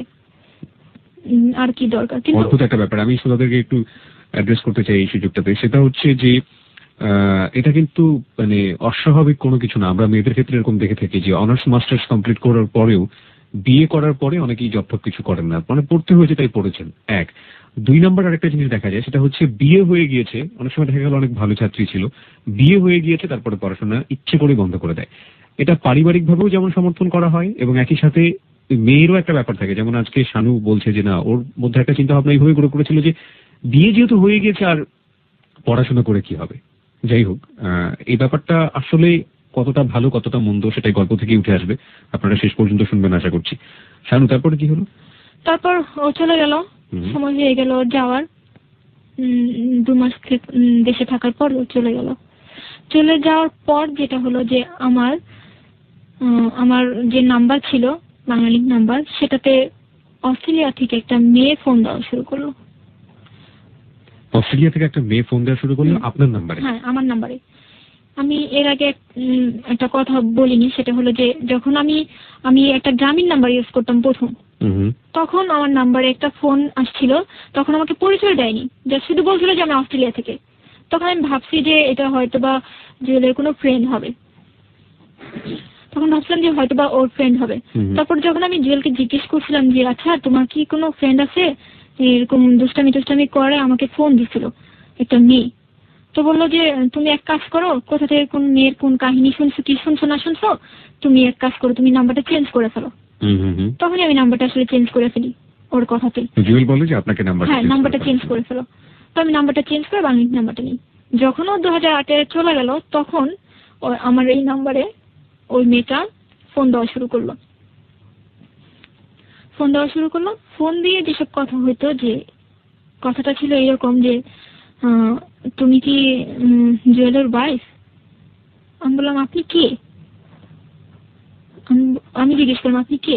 তো বললো আমি কে সেটা তোমাকে বলছি, তার আগে বলো যে তুমি কি জুয়েলের ওয়াইফ? ঠিক এই জায়গাটা থেকে আমরা একটু বিরতি নিতে চাই, মানে সংবাদের একটা ছোট্ট বিরতি। এই গল্পের বাকি পার্টটা আমরা শুনবো সংবাদের পর। যে ভদ্রমহিলাটি ফোন দিতেন শানুকে, তিনি আসলে কে সেটা আমরা জানবো সংবাদের পর। ছোট্ট একটা বিরতি, সংবাদ মাত্র 2 মিনিটের। বিরতির পর ফিরে আসছি। আপনাকে আরো একবার মনে করিয়ে দিচ্ছি, আপনি শুনছেন এবিসি রেডিওর বুধবারের নিয়মিত আয়োজন হ্যালো 8920, যেটা এবিসি রেডিওর রাত 11টার সংবাদের পরপরই শুরু হয় এবং রাত 2টো পর্যন্ত চলে। কথা বন্ধু কিবরিয়া আপনাদের সঙ্গে থাকে এবং লাখো শ্রোতা আমাদের সঙ্গে থাকেন।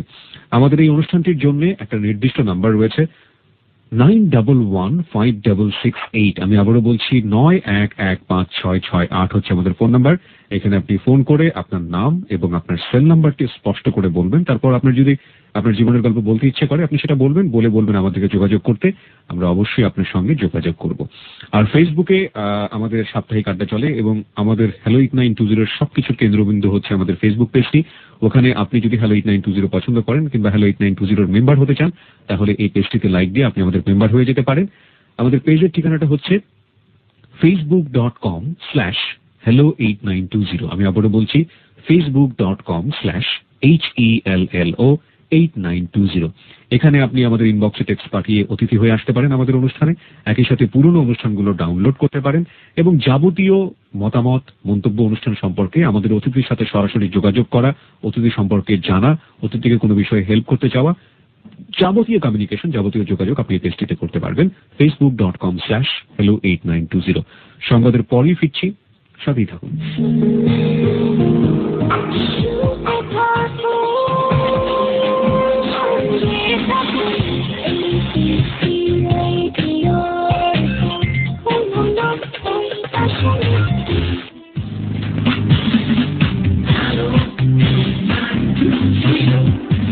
সংবাদের পর আরো একবার স্বাগত হ্যালো 8920-তে। কি দিয়ে আপনার সঙ্গে আছি আর আপনারা শুনছেন এবিসি রেডিও FM 89.2। হ্যালো 8920-তে আপনিও অংশগ্রহণ করতে পারেন। আমাদের ফোন নাম্বারটি হচ্ছে 91156668।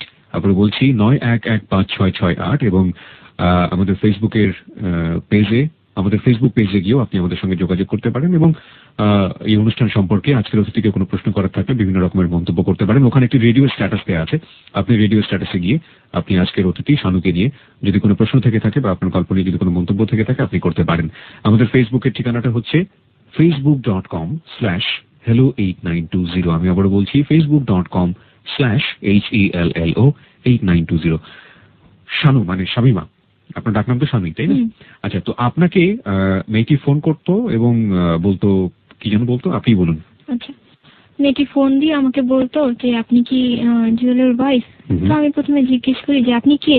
তো বলো যে আমার পরিচয়টা একটু পরে দিই, আপনি আগে বলেন যে আপনি কি জুয়েলের ওয়াইফ কিনা। হ্যাঁ, আমি তো জুয়েলের ওয়াইফ। আপনি কে? তখন আমাকে বলে যে আমার নাম সোমা। সোমা। আমি অস্ট্রেলিয়া থাকি, আর জুয়েলের সাথে আমার 2 বছর ধরে রিলেশন। রিলেশন মানে কিসের রিলেশন? দুজনকে ভালোবাসে 2 বছর ধরে? হ্যাঁ। তখন শুনে কোনো রকমই মনে করিনি, মনে করছি যে দুষ্টামি, আমার সাথে ফান করা হচ্ছে, সবাই মিলে মনে হয় একসাথে বসে দুষ্টামি করতেছে, এরকম মনে করছিলাম। যখন একের পর এক দিনের পর দিন আমাকে এরকম ফোন দেওয়া হয়, আজে বাজে কথা বলা হয়। আজে বাজে কথা বলতে মানে আপনাকে এরকম ছিল যে কথাগুলো এরকম যে তুই, মেয়েটা আমাকে তুই করেই বলতো যে তুই স্কুল পাস না করতেই তুই এত কিছু করছিস, সেই মেয়ে যে কতটা ভালো আমার জানা আছে, ওর ফ্যামিলি কিভাবে মানবে, এরকম। তারপর বিভিন্ন গালিগালাজও দেওয়া হয়েছে আমাকে। একটা মেয়ে আরেকটা মেয়ের এত বড় শত্রুতা? গালিগালাজ দেওয়া হয়েছে। আর আমাকে যেটা বলতো যে জুয়েল সম্পর্কে আমাকে বলতো যে আমি ওকে তো এখানে অস্ট্রেলিয়াতে জুয়েলকে আমি চাবুক মারি, প্রতিদিন ওকে চাবুক মারা হয়, আর ওকে তো আমি ছাড়বো না, আর দেখবো তুইও কিভাবে অস্ট্রেলিয়াতে আসিস, আমাকে এরকম বলতো। চাবুক মারি মানে কি? চাবুক মারি বলতে বুঝাইতে যে ও জুয়েল যে ও এটা জেনে যে ও বিবাহিত বউ আছে বাংলাদেশে, এটা জেনে ওর সাথে কেন রিলেশন করলো। আচ্ছা আচ্ছা। এটা জানার মানে এটা করে ও কেন ওই মেয়েটার সাথে এরকম করলো, এটার জন্য ওকে প্রত্যেক নিয়ত একটা হয়তো বা এরকম একটা পজিশন সৃষ্টি করে যে এটাকে চাবুক মারা করে, এরকম বলে। ওকে, তো আপনি জুয়েলকে কখনো জিজ্ঞেস করেন কি? কবে জিজ্ঞেস করেন? এরকম হয়েছে যে যখন ও যাওয়া শুরু গেল তখন থেকে আমাকে ফোন দেওয়া খুবই কম দিত। ফোন 15 দিন পর বা এরকম হতো, 15 দিন পর পর ও ফোন দিত না। আমি যখন ওকে এই বিষয়টা নিয়ে যখন ওর সাথে কথা বলবো এর জন্য যখন আমি ফোন দিতাম, তখন আমাকে বলতো যে আমি তো ব্যস্ত, আমি তোমাকে পরে ফোন দিতেছি, এরকম বলতো। তারপর দেখা যেত যে 15 দিন 20 দিন পরে আমাকে ফোন দিত। একটু অবাকই হই যে মানুষ প্রতিদিন 3-4 বার ফোন দিত, সে মানুষ 20 দিন হয়ে গেছে, 15 দিন হয়ে গেছে, আমাকে ফোন দেয় না। তখন আমি ওর আচরণে আর মেয়েটার কথা আছে একটু সন্দেহ করা শুরু করি। তখন আমি মেয়েটাকে অনেক কিছু জিজ্ঞেস করি যে আপনারা কতদিন ধরে রিলেশন করছেন, আপনি কি জানেন না যে ওর ওয়াইফ আছে? বলে যে না, আমি জানলে, আমি একটু শিক্ষিত মেয়ে, আমি ঢাকা জাহাঙ্গীর থেকে ইংলিশ অনার্স করছি, তারপর এখানে এসে আমি নিজে জব করি, নিজে পড়াশোনা করি, আমি কি জেনে শুনে এই কাজটা করবো? জাহাঙ্গীরনগর ইউনিভার্সিটি থেকে ইংলিশ অনার্স করেছে। হ্যাঁ, তো আমি কি জেনে শুনে এই কাজটা করবো? তোমার কি মনে হয়? আমাকে জিজ্ঞেস করতেছে। তো বললাম আমি জানি না। আমি বলছি আমি জানি না। তো আপনি এখন তো জানছেন, তাহলে এখন কেন সরে যান না? এখন সরে যান। বলে না, আমি সরবো না, তুই সরে যাবি। আমাকে বলে তুই সরে যাবি, তুই অস্ট্রেলিয়াতে আসতে পারবি না, আর ওকে আমি এখান থেকে যেতে দেবো না। জুয়েলের কথা বলতেছে, ওকে আমি যেতে দেবো না। তখন আমি জুয়েলের সাথে কন্ট্যাক্ট করার অনেক চেষ্টা করি, যে আমি ওকে বলি যে আমাকে এই মেয়েটা এত জ্বালাইতেছে, আমি শান্তি পাইতেছি না, আমি সারাক্ষণ টেনশনে আছি এই বিষয়টা নিয়ে। ওরা বলি, ও আমাকে কি বললো যে মেয়েটা হচ্ছে ওর ফ্রেন্ড, পাশে ফ্ল্যাটে থাকে, এতটুকুই। তখন আমি বললাম যে ও তোমার ফ্রেন্ড, ও এতটুকু সম্পর্ক, তাহলে ও আমাদের কিভাবে বিয়ে হয়েছে এই জিনিসটাও কিভাবে জানলো? তো বলছে যে জানতে পারে না, আমি বলতে পারি না এই বিষয়টা, আমি কি বলতে পারি না? আচ্ছা ঠিক আছে। বললাম যে ওকে বললো আমার কাছে যেন ফোন না দেয়, আমার ভালো লাগে না কথা বলতে, এরকম কথা বলে আমার ভালো লাগে না, আমাকে ফোন দিতে মানা করে দিও। তো বললাম যে আচ্ছা ঠিক আছে। কিন্তু এটা কিন্তু হয়নি, আমাকে রেগুলার ফোন দিত, রেগুলার মেয়েটা আমাকে ফোন দিত, কিন্তু জুয়েল কিন্তু রেগুলার ফোন দেওয়া বন্ধ করে দিল। রেগুলার ফোন দিত, কথাগুলো ঠিক এইরকমই ছিল যে তুই খারাপ মেয়ে, তুই নষ্ট মেয়ে, তোর বাবা মা কিভাবে পারলো, মেয়েকে ছেড়ে দিল, একটা ছেলের পিছনে করে দিল, ও জুয়েলকে বড়লোক পাইছিস, টাকাওয়ালা পাইছিস, এই সেই মানে যত রকমের হাবি জাবি কথা আছে সব। এগুলো শুনে আমি কিন্তু কোনো উত্তরই দিতে পারিনি, আমি শুধু মেয়েটার কথা শুনে কান্নাকাটি করছি, কোনো উত্তর দিতে পারিনি। আমি শুধু অবাক হয়েছি একটা বিষয়, যে আমি একদিন মেসেজ দিলাম, একটা মেসেজ দিচ্ছি জুয়েলকে, সেই মেসেজটা আমাকে জুয়েল রিপ্লাই না করে ওই মেয়েটা আমাকে রিং দিয়ে রিপ্লাই করছে যে তুমি এই মেসেজটা যে পাঠাইছো, জুয়েল তো নাই, জুয়েল তো ওর ফোনটা রেখে কাজে গেছে। এরকম বলছে। তো আমি তাও বিশ্বাস করিনি মেয়েটার কথা, বিশ্বাস করিনি। আমি কি করছি, ওর পার্সোনাল নাম্বারে ফোন দিছি।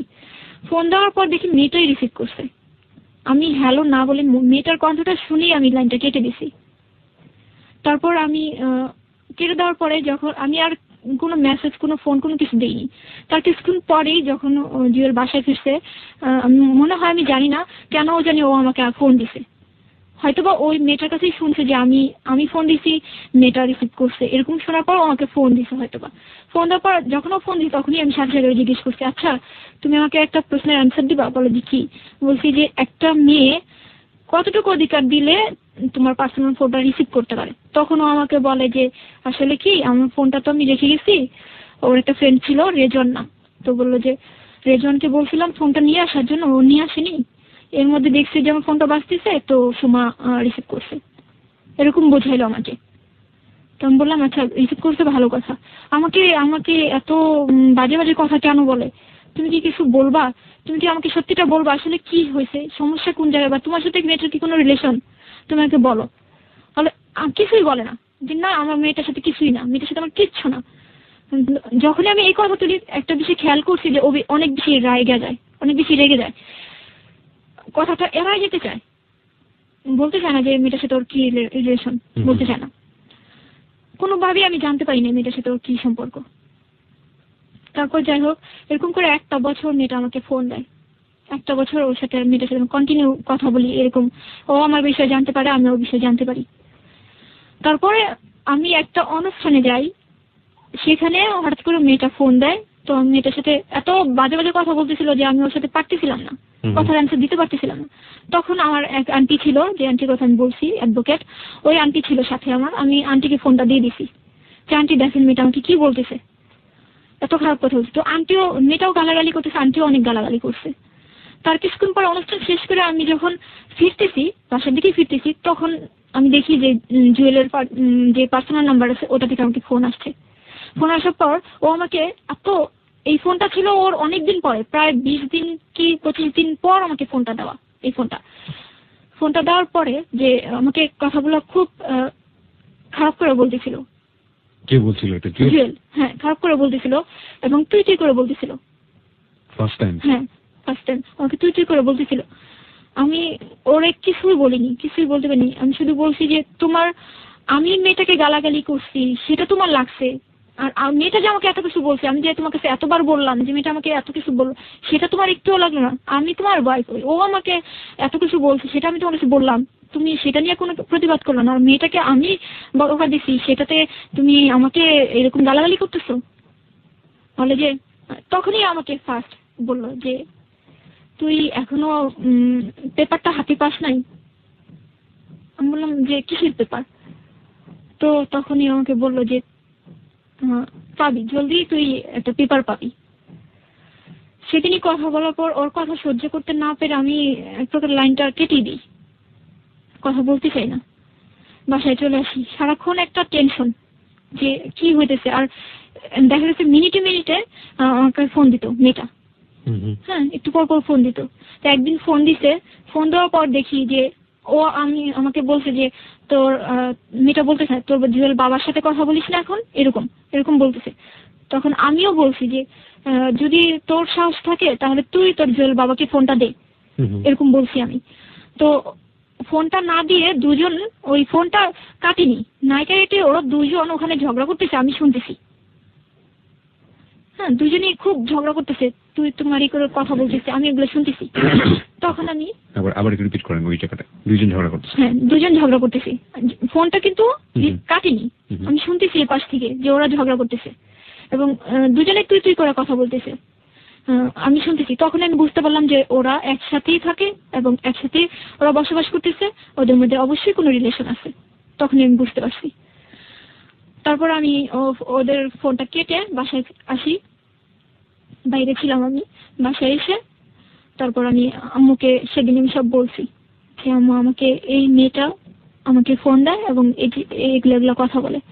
তো আমার আম্মু বলে তুমি জুয়েলকে বলছো? বলছি, জুয়েল আমার সাথে এই করতেছে, জুয়েল আমাকে এই ভাষায় কথা বলছে, জুয়েল আমাকে এই গালিটা দিছে, আমি এরকম বলছি।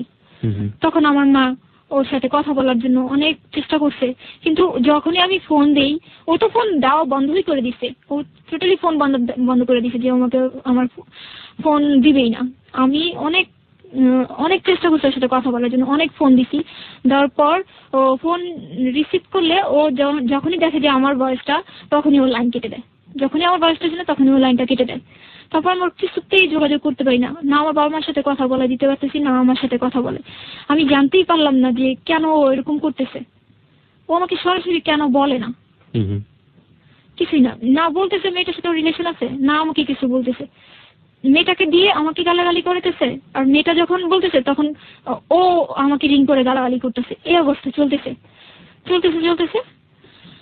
2009 সাল নভেম্বরের 23 তারিখ আমি একটা পেপার হাতে পাই। পেপারটা ছিল এরকম যে স্বামী কর্তৃক তালাকের নোটিশ। তো পেপারটা আমার সামনে রয়েছে, আমি একটু আমাদের শ্রোতাদেরকে পড়ে শোনাতে চাই। 2009 সালে কত সালে পেয়েছিলেন এটা? 2009 সালের কত তারিখ? নভেম্বরের 23। 1961 ইংরেজি সালের মুসলিম পারিবারিক আইন এর 7-এর 1 ধারা মতে স্বামী কর্তৃক তালাকের নোটিশ। জনাবা যথাযথ সম্মানপূর্বক আমি নিম্ন স্বাক্ষরকারী, আপনার হাজবেন্ডের নাম, তার পিতার নাম এবং তার গ্রাম ঠিকানা, তারপরে হলো এখানে care of professor Habiba Begum. উনি কে? উনি হচ্ছে ওনার বাড়িতেই হচ্ছে ওনারা মানে ভাড়া থাকে, ওনার কেয়ার অফ দেওয়া আছে ওনাকে। আর এখানে যেটা আছে যে নিকানামা, আপনাদের বিয়ে হয়েছিল 2002 তারিখে। না, এটা ও এখানে একটা কথা আছে যে ও বিয়ের তারিখটা ঠিক মতো লিখতে পারে না।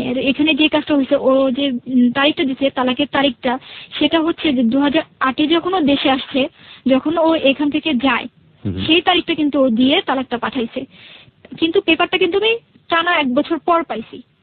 আচ্ছা, তার মানে ও দেশে এসে যখন আপনার সাথে ভালো ব্যবহার করেছে তখন কিন্তু ওই পেপারটা ও সাইন করছে, মানে ও দেখাইছে যে ওই তারিখে যাওয়ার সময় আমি এই তালাকটা দিয়ে গেছি। এখানে যে রেজিস্টার অফিসের আমি সিল সাপোর্টটা পাচ্ছি সেটা হচ্ছে ডেমারিয়া থানা, কেরানীগঞ্জ জেলা। কেরানীগঞ্জ থেকেও জিনিসটা করেছে। কেরানীগঞ্জে কি আপনার জানা মতে? না, আমার জানা মতে ওখানে আমি কাউকে চিনি না, বা ওর কেউ আছে আমার মনে হয় না এরকম। ওকে, তাহলে সালটা মানে ডেটটা পিছনে দিয়ে সে কাজটা করেছে। আপনার নাম আছে এখানে এবং আপনার বাসার অ্যাড্রেস, তারপরে লিখেছে বিবাহ পর হইতে আপনার কারণ যেটি দেখিয়েছে, উক্ত স্ত্রী স্বামীকে মানসিকভাবে নির্যাতন করে, টাকা পয়সা দাবি করে, মনের অমিল, বনিবানা হয় না। তারপরে লিখেছে যাহা শরীয়তে সম্পূর্ণ পরিপন্থী বিধায় 27/1/2009 ইংরেজি তারিখে আমি নিম্ন স্বাক্ষরকারী স্বেচ্ছায় সজ্ঞানে সুস্থ মস্তিষ্কে অন্যের বিনা প্ররোচনায় আপনার নাম 1 তালাকে বায়েন করিয়া বিবাহ বন্ধন ছিন্ন করিলাম। তারপরে মর্মতকরণ হলো বিবাদক হচ্ছে আপনার হাজবেন্ডের নাম, ওর সাইন তো না এখানে। মোহাম্মদ আব্দুল্লাহ আল কাউসার, এটা কি ওর সাইন? না, এটা আমার মনে হয় না যে ওর হাতের লেখা। নিবেদক মোহাম্মদ আব্দুল্লাহ আল কাউসার। আপনার বিবাহের কাবিননামাটা কই? আপনার বিবাহের কাবিননামায় ওর হাতের সাইনটা কই? এখানে তো এখানে তো না, এখানে আপনাদের দুজনের সাইনই তো অবশ্যই নিশ্চয়ই থাকবে। এই যে আব্দুল্লাহ আল কাউসার, রাইট? ওকে, আমি আমার শ্রোতাদেরকে বলছি, আমি আমার নিজের 2 চোখ দিয়ে যেটা দেখতে পাচ্ছি সেখানে যেটা মনে হচ্ছে আমার কাছে যে ইয়েস, এই সাইনটা তো নিজে করেছিল, রাইট? হ্যাঁ, এটাও নিজে করছে। আপনি কি 2 বছরে বুঝতে পেরেছেন যে এই দুজনের সাইন একরকম না? একরকম না। আমি পেপারটা হাতে পাওয়ার পরেই বুঝতে পারছি যে এটা ওর সাইন না। এবং এখানে যেটা মজার বিষয় হচ্ছে যে কাবিননামাতে যে সাইনটা আছে আব্দুল্লাহ আল কাউসার, সেখানে আব্দুল্লাহ বানানটা হচ্ছে ঠিক আছে, এখানেও ঠিক আছে, আল ঠিক আছে। আব্দুল্লাহর পরে উনি কোনো হাইফেন ইউজ করেননি, ওখানে আলের পরে কোনো হাইফেন নাই, এখানে হাইফেন ইউজ করা হয়েছে। কাউসার বানানে ও লিখেছে কয় আকার রস্যৌ মূর্ধন্য শয় আকার আর বয়শূন্য র। কিন্তু তালাক নামাতে দেখলাম কাউসার বানানে লেখা হয়েছে কয় আকার ও, এখানে রস্যৌটা নেই এবং হাতের লেখার মধ্যে কোনো মিল নেই। তার মানে এটা আপনার হাজবেন্ডের সাইন না, কিন্তু আপনার হাজবেন্ড যে কোনো কাউকে দিয়ে এই কাজটি করিয়েছে। এবং এখানে কেরানীগঞ্জ থানার সিলসাপুর সরকারি অফিসারে যেটা থাকার কথা সেটা এখানে আছে। কি স্টোরির মুখোমুখি হয়েছে বাবা আজকে। ওকে, তারপরে এটা পাওয়ার পরে কি হলো, কি করলেন?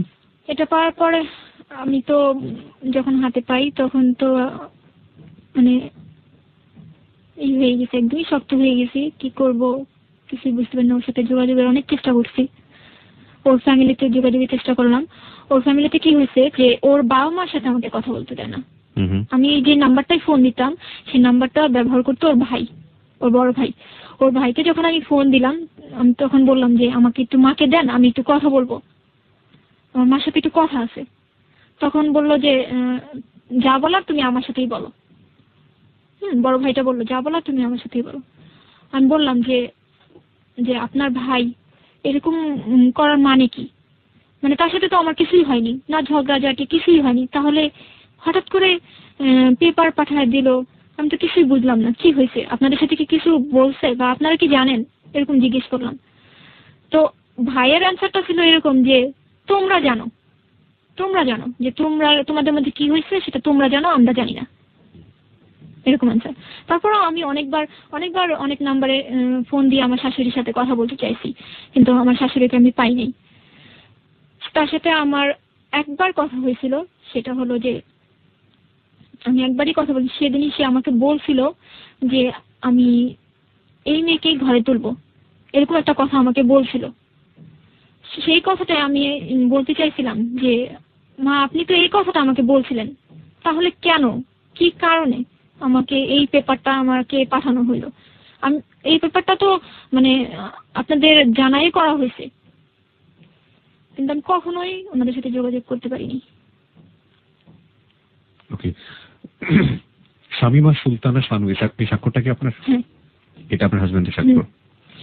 ওকে, আমাকে একটু বলেন তো যে আপনারা যেই লোকটাকে ধরার জন্য এত একদম ফর্মালি একটা ব্যবস্থা করলেন, তাকে ওখানে লোকজন পাঠিয়ে ধরে নিয়ে আসা হলো, এই পেপারটা পেয়েছেন আপনারা 2009 সালে, আপনারা আইনি কোনো ব্যবস্থা নিয়েছেন? এরপরে কেন নেননি? নেইনি। আমি যখনই আইনের ব্যবস্থা নেব, এটা আমার একটা আন্টি অ্যাডভোকেট, আমি তার কাছে এটা নিয়ে যাওয়ার পর আমার আন্টি বলে যে এটা নাকি জুয়েলের সাইন না, আর যেহেতু জুয়েল দেশের বাইরে, এটা দিয়ে এখনই কিছু করা যাবে না, এরকম একটা কথা আমাকে বলছে, যে কিছুই করতে পারবো না, ছেলে দেশে আসলে তারপর আমি বললাম যে ছেলে যদি কখনোই দেশে না আসে তাহলেও কি কিছু করার নাই? তখন বললো তুমি একটু অপেক্ষা করো, আমি দেখি কি করা যায়। কিন্তু এই পর্যন্ত আমার আন্টি, বলতে হচ্ছে আমাকে যে আমার আন্টি আমাকে কোনো হেল্পই করেনি। আমার মাকে বলি যে মা তুমি একটু যে আন্টিকে বলো না যে এটা নিয়ে ঝুলে আছি কেন, এটা নিয়ে কিছু একটা করো। যখন যাই তখন বলি যে আমার আম্মুরে বলি কি যে তুমি একটু আন্টিকে ছাড়া অন্য উকিলকে বলো। যখনই যায় বা কারো কাছে আলাপ করে তখনই গাদা টাকা চায়। আর আমি একবারই তো বললাম যে আমার ফ্যামিলিতে ওরকম কোনো নেই। আর একটা কথা যে আমি প্রচন্ড ভয় পাই, যেটা যে আমার সাথে যখন জুয়েলের কথা হয়েছে, আমি ইদানিং এর কথা বলবো, 2 সপ্তাহ আগের কথা, যে 2 সপ্তাহ আগে যখন আমি কথা বলছি ওর সাথে, তখন এরকম ছিল যে আমি একটা নতুন একটা সিম নিই, নেওয়ার পরে ওটা থেকে আমি একটা মেসেজ দিই ওকে। মেসেজটা ছিল এরকম, কেমন আছো, তুমি আমাকে চেনো, এরকম একটা মেসেজ ছিল। ও এই মেসেজটা পাওয়ার সাথে সাথেও আমার ওই নতুন নাম্বারে ফোন দিছে। তারপর তখন আমি ওর সাথে কথা বলে আমি জানতে পারি যে আমি যদি কোনো আইনি কাজে যাই তাহলে ও আমাকে ফাঁসাবে, মানে ও আমার নামে উল্টা কেস করবে, এরকম ভয়ভীতি আমাকে দেখাচ্ছে। ও আমাকে বলে তুমি ঝামেলা করবো, আমি ঝামেলা করব, তুমি নর্মালি থাকবো, আমিও নর্মালি থাকবো। তখন আমি বললাম এক কথা পরিপ্রেক্ষিতে ও বলতেছে যে তোমার সাথে আমার সব রিলেশন শেষ, তোমাকে আমি পেপার পাঠিয়ে দিছি, তো তোমার সাথে আমার কোনো রিলেশন নেই, তুমি এখন পেপার সাইন করে পাঠিয়ে দাও, তোমার যা ঝামেলা আছে আমি চুকাই দেবো, এরকম বলতেছে। তখন আমি বললাম যে পেপার সাইন করে পাঠিয়ে দিব, পেপারে তো আপনি সাইন করেননি, তাহলে আমি কিসের পেপারে সাইন করব? তখন বলছে না আমি পেপার পাঠিয়েছি, আমি সাইন করছি, এরকম কথা বলছে, আমি সাইন করছি। তো আমি বললাম ঠিক আছে, পেপার তো সাইন করে পাঠিয়ে দিয়েছেন, ঠিক আছে সামনে দেখি আমি কি করতে পারি, এরকম। যখন এই কথাটা বলি সাথে সাথে আমাকে বলে কি তুই করে যে তুই আমার মা বাবার যদি কোনো ক্ষতি করিস, তুই 50,000 টাকা খরচ করবি, আমি 50 লাখ টাকা খরচ করবো, কিন্তু আমার বাবা মার কিছু হতে দেবো না, এরকম। আর তুই যদি কিছু না করিস আমিও তোর কিছু করবো না। This track was downloaded from FusionBD.com. আর তুই আমার কাছ থেকে অনেক টাকা পয়সা নিয়েছিস, আমাকে বলে তুই আমার কাছ থেকে অনেক টাকা পয়সা নিয়েছিস, আমি উল্টা তোর নামে কেস করে দেবো। শুধু আমি জানি না, আমি ভয়েই সামনে আগাইনি, যে আমি যদি এখন কিছু করতে যাই দেখা যাবে যে আমি ওর সাথে পারবো না, কারণ ওর এখন অনেক টাকা পয়সা আর আমার কিছুই নেই, আমার কাছে কিছুই নেই যে আমি সামনে আগাবো। ওকে, এই তো আপনার গল্প, তাই না? আর কিছু বলার আছে? আরো কিছু বলতে চান আপনি? আর কি বলবো, আমার এখানে আরেকটা কথা আছে যে ভাইয়া ও হচ্ছে আমাকে জিজ্ঞেস করছিল যে তুমি কি কি চাও, তুমি এখন কি চাও। আমি যখন মেসেজটা দিছি তখন আমাকে ফোন দিয়ে বলছিল যে তুমি এখন কি চাও। আমি বলছি যে আমি কি চাই সেটা না, আমি কি চাই সেটা তো আপনি জানেন যে আমি কি চাই। তুমি কি আমার সাথে সংসার করবা? বলছি আপনি কি সংসার, আপনি যদি এটা চিন্তা করতেন যে আমি সংসার করব তাহলে তো আপনি পেপারটা পাঠাইতেন না। তাহলে আপনি আমার সাথে ডিসকাস করতেন যে শানু তুমি কেন পড়াশোনাটা করো নাই, তুমি পড়াশোনা করো তাহলে আমি তোমার সাথে সংসার করব। আপনি কখনোই আমাকে বলেননি, কখনো আপনার জোর ছিল না। আজকে আপনি আমি এগুলো বলছি, ওকে বলছি যে আপনি আজকে আমার সাথে সবার স্বীকার করতেছেন যে আপনি আজকে এটা করেননি, এটা করছেন, এটা করেননি। আচ্ছা, আপনাকে যে তালাকনামাটা পাঠিয়েছে, আপনার এখানে কাবিনে উল্লেখ করা আছে 5 লাখ টাকা হচ্ছে আপনার কাবিন নামায়, তার কোনো টাকা কি ও আপনাকে দিয়েছে? না, দেয়নি। তালাকনামার একটা মজার বিষয়, আমি আসলে এটা প্রথম দেখছি আমার জীবনে। এখানে তালাকনামা এগ্রি করার যদি কোনো ব্যাপার থেকে থাকে তাহলে তালাকনামায় যার নামে তালাক দেওয়া হলো তারও একটা স্বাক্ষর করার বোধহয় কোনো একটা ব্যবস্থা থাকা উচিত ছিল, কিন্তু এখানে কোনো সেরকম কোনো জায়গাও নেই। আমার এই গল্পটা শোনার পরে আমার বেশ কয়েকটা প্রশ্ন আমার মাথার মধ্যে এসছে। প্রথমত হচ্ছে যে শানুর যখন জীবনে এই ঘটনাটা ঘটেছিল তখন সে ক্লাস 8-এ পড়ে, এবং এই ঘটনা ওই রকম সময়ে ঘটে যাওয়ার যে ব্যাপারটা সেটা ঠেকানো সম্ভব ছিল যদি পরিবারে সবসময় বাবা না থাকলে, বাবা থাকে না সাধারণত আমাদের বাংলাদেশের মতো সোসাইটিতে আমরা দেখি যে বাবাই কাজ করেন, মা ঘর সামলান। তো আমি একটা জিনিস দেখতে পেয়েছি যে বাবা থাকেন না এবং মাও থাকেন না, ওই সময় ঘটনাটা ঘটে গিয়েছে। শানুর পক্ষে ব্যাপারটা আসলে আকস্মিকই বলা যায়, কিন্তু যে ছেলের দ্বারাই ঘটনাটা হলো, শানুর বর জুয়েল, তখন তার বয়স কিন্তু 18 বছর, মানে সে কোয়াইট ম্যাচিউর, অনেকটাই ম্যাচিউর। 1, 2 নম্বর যেটা হচ্ছে সেটা হচ্ছে শানুর বয়স যখন 14 বছর এবং সামাজিকভাবে যাতে হেয় প্রতিপন্ন না হন, এবং শানুর বরের বয়স যখন 18 বছরের মতো, সেই সময়ে তাদেরকে সামাজিকভাবে হেয় প্রতিপন্ন না করার জন্য এমন একটি কাজ করা হলো, মানে জোর করে বিয়ে দিয়ে দেওয়ার যে ব্যাপারটা, ধরে নিয়ে এসে বিয়ে করে দেওয়া। এটার আসলেই কি সারা জীবনের জন্য কোনো সমাধান ছিল? আমরা গ্রামে এক সময় দেখতাম যে গ্রামে এরকম গল্প আমরা শুনেছি, হ্যালো 8920 আমরা এরকম অনেক গল্প পেয়েছি, ছেলে মেয়ে কোনো রকম এদিক ওদিক হয়েছে তো ধরে জোর করে বিয়ে দিয়ে দাও। এরা তো মোটামুটি এডুকেটেড ছিল এবং এমন একটি জায়গায় ঘটনাটি ঘটেছে যেখানে অনেক শিক্ষিত মানুষ, তাহলে একই রকম ঘটনার পুনরাবৃত্তি কেন হলো? যদি বিয়েটা বেবির জন্যই হয়ে থাকে, মানে যে বেবিটা কনসিভ করার জন্য হয়েছে, তাহলে বিয়ের পরে সেই বেবিটাকে মেরে ফেলতেই বা দেওয়া হলো কেন? আমার মাথার মধ্যে এরকম হাজারো প্রশ্ন। এবং মজার বিষয় হচ্ছে যে আমাদের রাষ্ট্রীয় যে প্রতিষ্ঠানগুলো রয়েছে সেই প্রতিষ্ঠানগুলো কি চোখ নাক মুখ কান বন্ধ করে এরকম ঘটনাকে প্রশ্রয় দিচ্ছে না?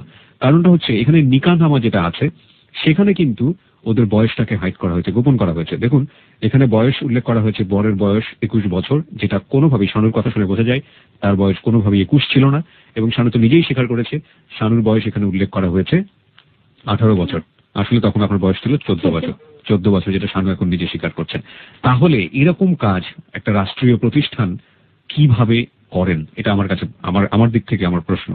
আরেকটা জিনিস যেটা, সেটা হচ্ছে যে শানুর পড়াশোনাটা না করা, যেটা আমি মাঝখানে একবার বলেছি যে প্রত্যেকটা মেয়ে, আমাদের সমাজে এরকম অসংখ্য মেয়ে পাওয়া যাবে যারা অনেক ভালো রেজাল্ট করার পর আমরা দেখি যে ওই সময়টা শেষ হয়ে যান, এবং যেটার ফলাফল যে আসলেই কত ভয়াবহ হতে পারে তার রেজাল্ট হচ্ছে শানুর বয়স এখন 23, শানু যখন এসএসসি পরীক্ষা দেয় 16, তার মানে শানু যদি আজকে পড়াশোনা করতো তাহলে সে অনার্স কমপ্লিট করে মাস্টার্সের দিকে এগোতো। এরকম একটা সময়ে একটা মেয়ে নিজের পায়ে দাঁড়ানোর জন্য অনেক কিছুই করতে পারে, একটা চাকরির খোঁজ করতে পারে, যে কোনো কিছু করতে পারে। কিন্তু শানু তো, আপনি কি এসএসসি পাস করেছেন? না। আপনি এসএসসি পাসও করেননি, শানু এখন কোনো একটা জায়গায় দাঁড়াতেও পারবেন না। So tell me, what is the solution? সমাধানটা আসলে কি হতে পারে? ও যেটা বলছে যে ওর হাজবেন্ডের অনেক টাকা আছে। আমরা জানি যে নারীদের ক্ষেত্রে আমরা রাষ্ট্রের দিক থেকে অনেক ব্যবস্থা নিয়েছি, নারীরা চাইলেই এখন অনেক কিছু করতে পারেন, কিন্তু যেখানে এত বড় গলদ থেকে যাচ্ছে, শুরুতেই তো ভুল একটা করেছে আমাদের রাষ্ট্রীয় প্রতিষ্ঠান। কেন 14 বছরের একটা মেয়েকে 18 বছর বানানো হলো? সামাজিকতা রক্ষা করার জন্য যদি তার বাবার এই কাজটা করে থাকেন, শেষ পর্যন্ত কি সেই সামাজিকতা রক্ষা করতে পেরেছেন? সেই কোয়ার্টারে তো থাকতে পারেনি, সেখান থেকে বের হয়ে যেতে হয়েছে। তাহলে নিজের ভাই 2 বছর তার সাথে কথা বলেনি, সমাধান আসলে কি হতে পারে? টাকা দিয়ে যদি লড়ে যান সেই ছেলেটি, এবং দেশের বাইরে আছেন, তাকে কিভাবে ধরে নিয়ে আসা হবে? সবকিছু মিলিয়ে একটা অনেক বড় জটিলতা, এবং এই জটিলতায় দাঁড়িয়ে আসলেই কোনো অ্যাডভাইস বা কোনো উপদেশ দেওয়া যায় কিনা আমি জানি না। আমি শুধু শানুকে ফিল করেছি, শানুর গল্পটাকে অনুভব করার চেষ্টা করেছি, বাকিটুকু আপনাদের হাতে ছেড়ে দিলাম। আপনারা প্রত্যেকের জায়গা থেকে অনুভব করুন এখানে ভুল আসলে কার। এই গল্পটা শোনার পরে অনেকেই অনেক রকমের উপদেশ দিয়ে পাঠাবেন শানুর জন্য, যেটা সবসময় বিভিন্ন গল্পে হয়ে থাকে, কিন্তু এই উপদেশগুলো আসলে না প্রতি সপ্তাহে হারিয়ে যায়। এগুলো আসলে কি জীবনের কোনো সমাধান করছে?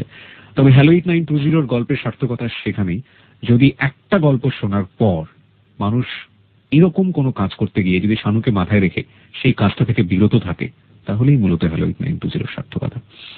আমরা আজকে শানুর গল্পটা এখানেই শেষ করছি। একটু পরেই আমরা গত সপ্তাহের যিনি অতিথি ছিলেন তাকে নিয়ে আপনারা যে মন্তব্যগুলো করেছেন, তার জন্য আপনারা যে কথাগুলো পাঠিয়েছেন, সেগুলো নিয়ে আমরা ফিরে আসবো। তবে শানুর কথা শেষ হবে শানুর কথার মধ্য দিয়ে। শানু, আপনাকে আমার একটা শেষ প্রশ্ন আছে। আপনি জীবনের এই জায়গাটায় দাঁড়িয়ে কি স্বপ্ন দেখেন আপনার বাকি জীবনটা নিয়ে? হ্যাঁ, সামনে আমার আবার পড়ার ইচ্ছা আছে। আমি বাবা মাকে বলছি যে আমি এইভাবে বসে থাকবো না। এইভাবে বসে থাকলে আমার দেখা যায় যে আমি টেন্স করতে করতে করতে উঠে আমি রাত্রে আমার ঘুম হয় না, একদমই ঘুমাই না, সারাক্ষণ টেনশন হয়। আমাকে আবার ভর্তি করা দাও, যত কষ্ট হোক। যদি আমার 3টা ভাই বোন এখন পড়তেছে, তাদের কথা চিন্তা করে অনেক সময় ভাবি কি যে যেই টাকাটা আমাকে দিবে সেটা ওদের পিছনে খরচ করুক, এরকম ফিল করে কখনো বইলেও আবার বলি কি না থাক, পড়বো না, থাক। আপনি তো এখন পরিণত বয়স্ক, আপনি সেই সময় ভালোবাসা জিনিসটা বুঝতেন না, লাভ জিনিসটা বুঝতেন না, তো এখন নিশ্চয়ই লাভ জিনিসটা আপনি বোঝেন। সেই জায়গাটা থেকে কি আপনি আপনার বরকে মেনে নিতে পারেন যে একটা ভালোবাসার মানুষ, একটা আদর্শের মানুষ, একটা টেক কেয়ার করার মতো মানুষ, তাকে কি মনে হয় যে সে আসলে ভালোবাসার মানুষ? টু বি অনেস্ট, হ্যাঁ, এখনো মনে হয়? এখন আর মনে হয়। পৃথিবী একটা অদ্ভুত জিনিস যেটার কোনো ইকুয়েশন নেই। যাই হোক, আমাদের হ্যালো 8920 আজকের অতিথির গল্প এখানেই শেষ হলো।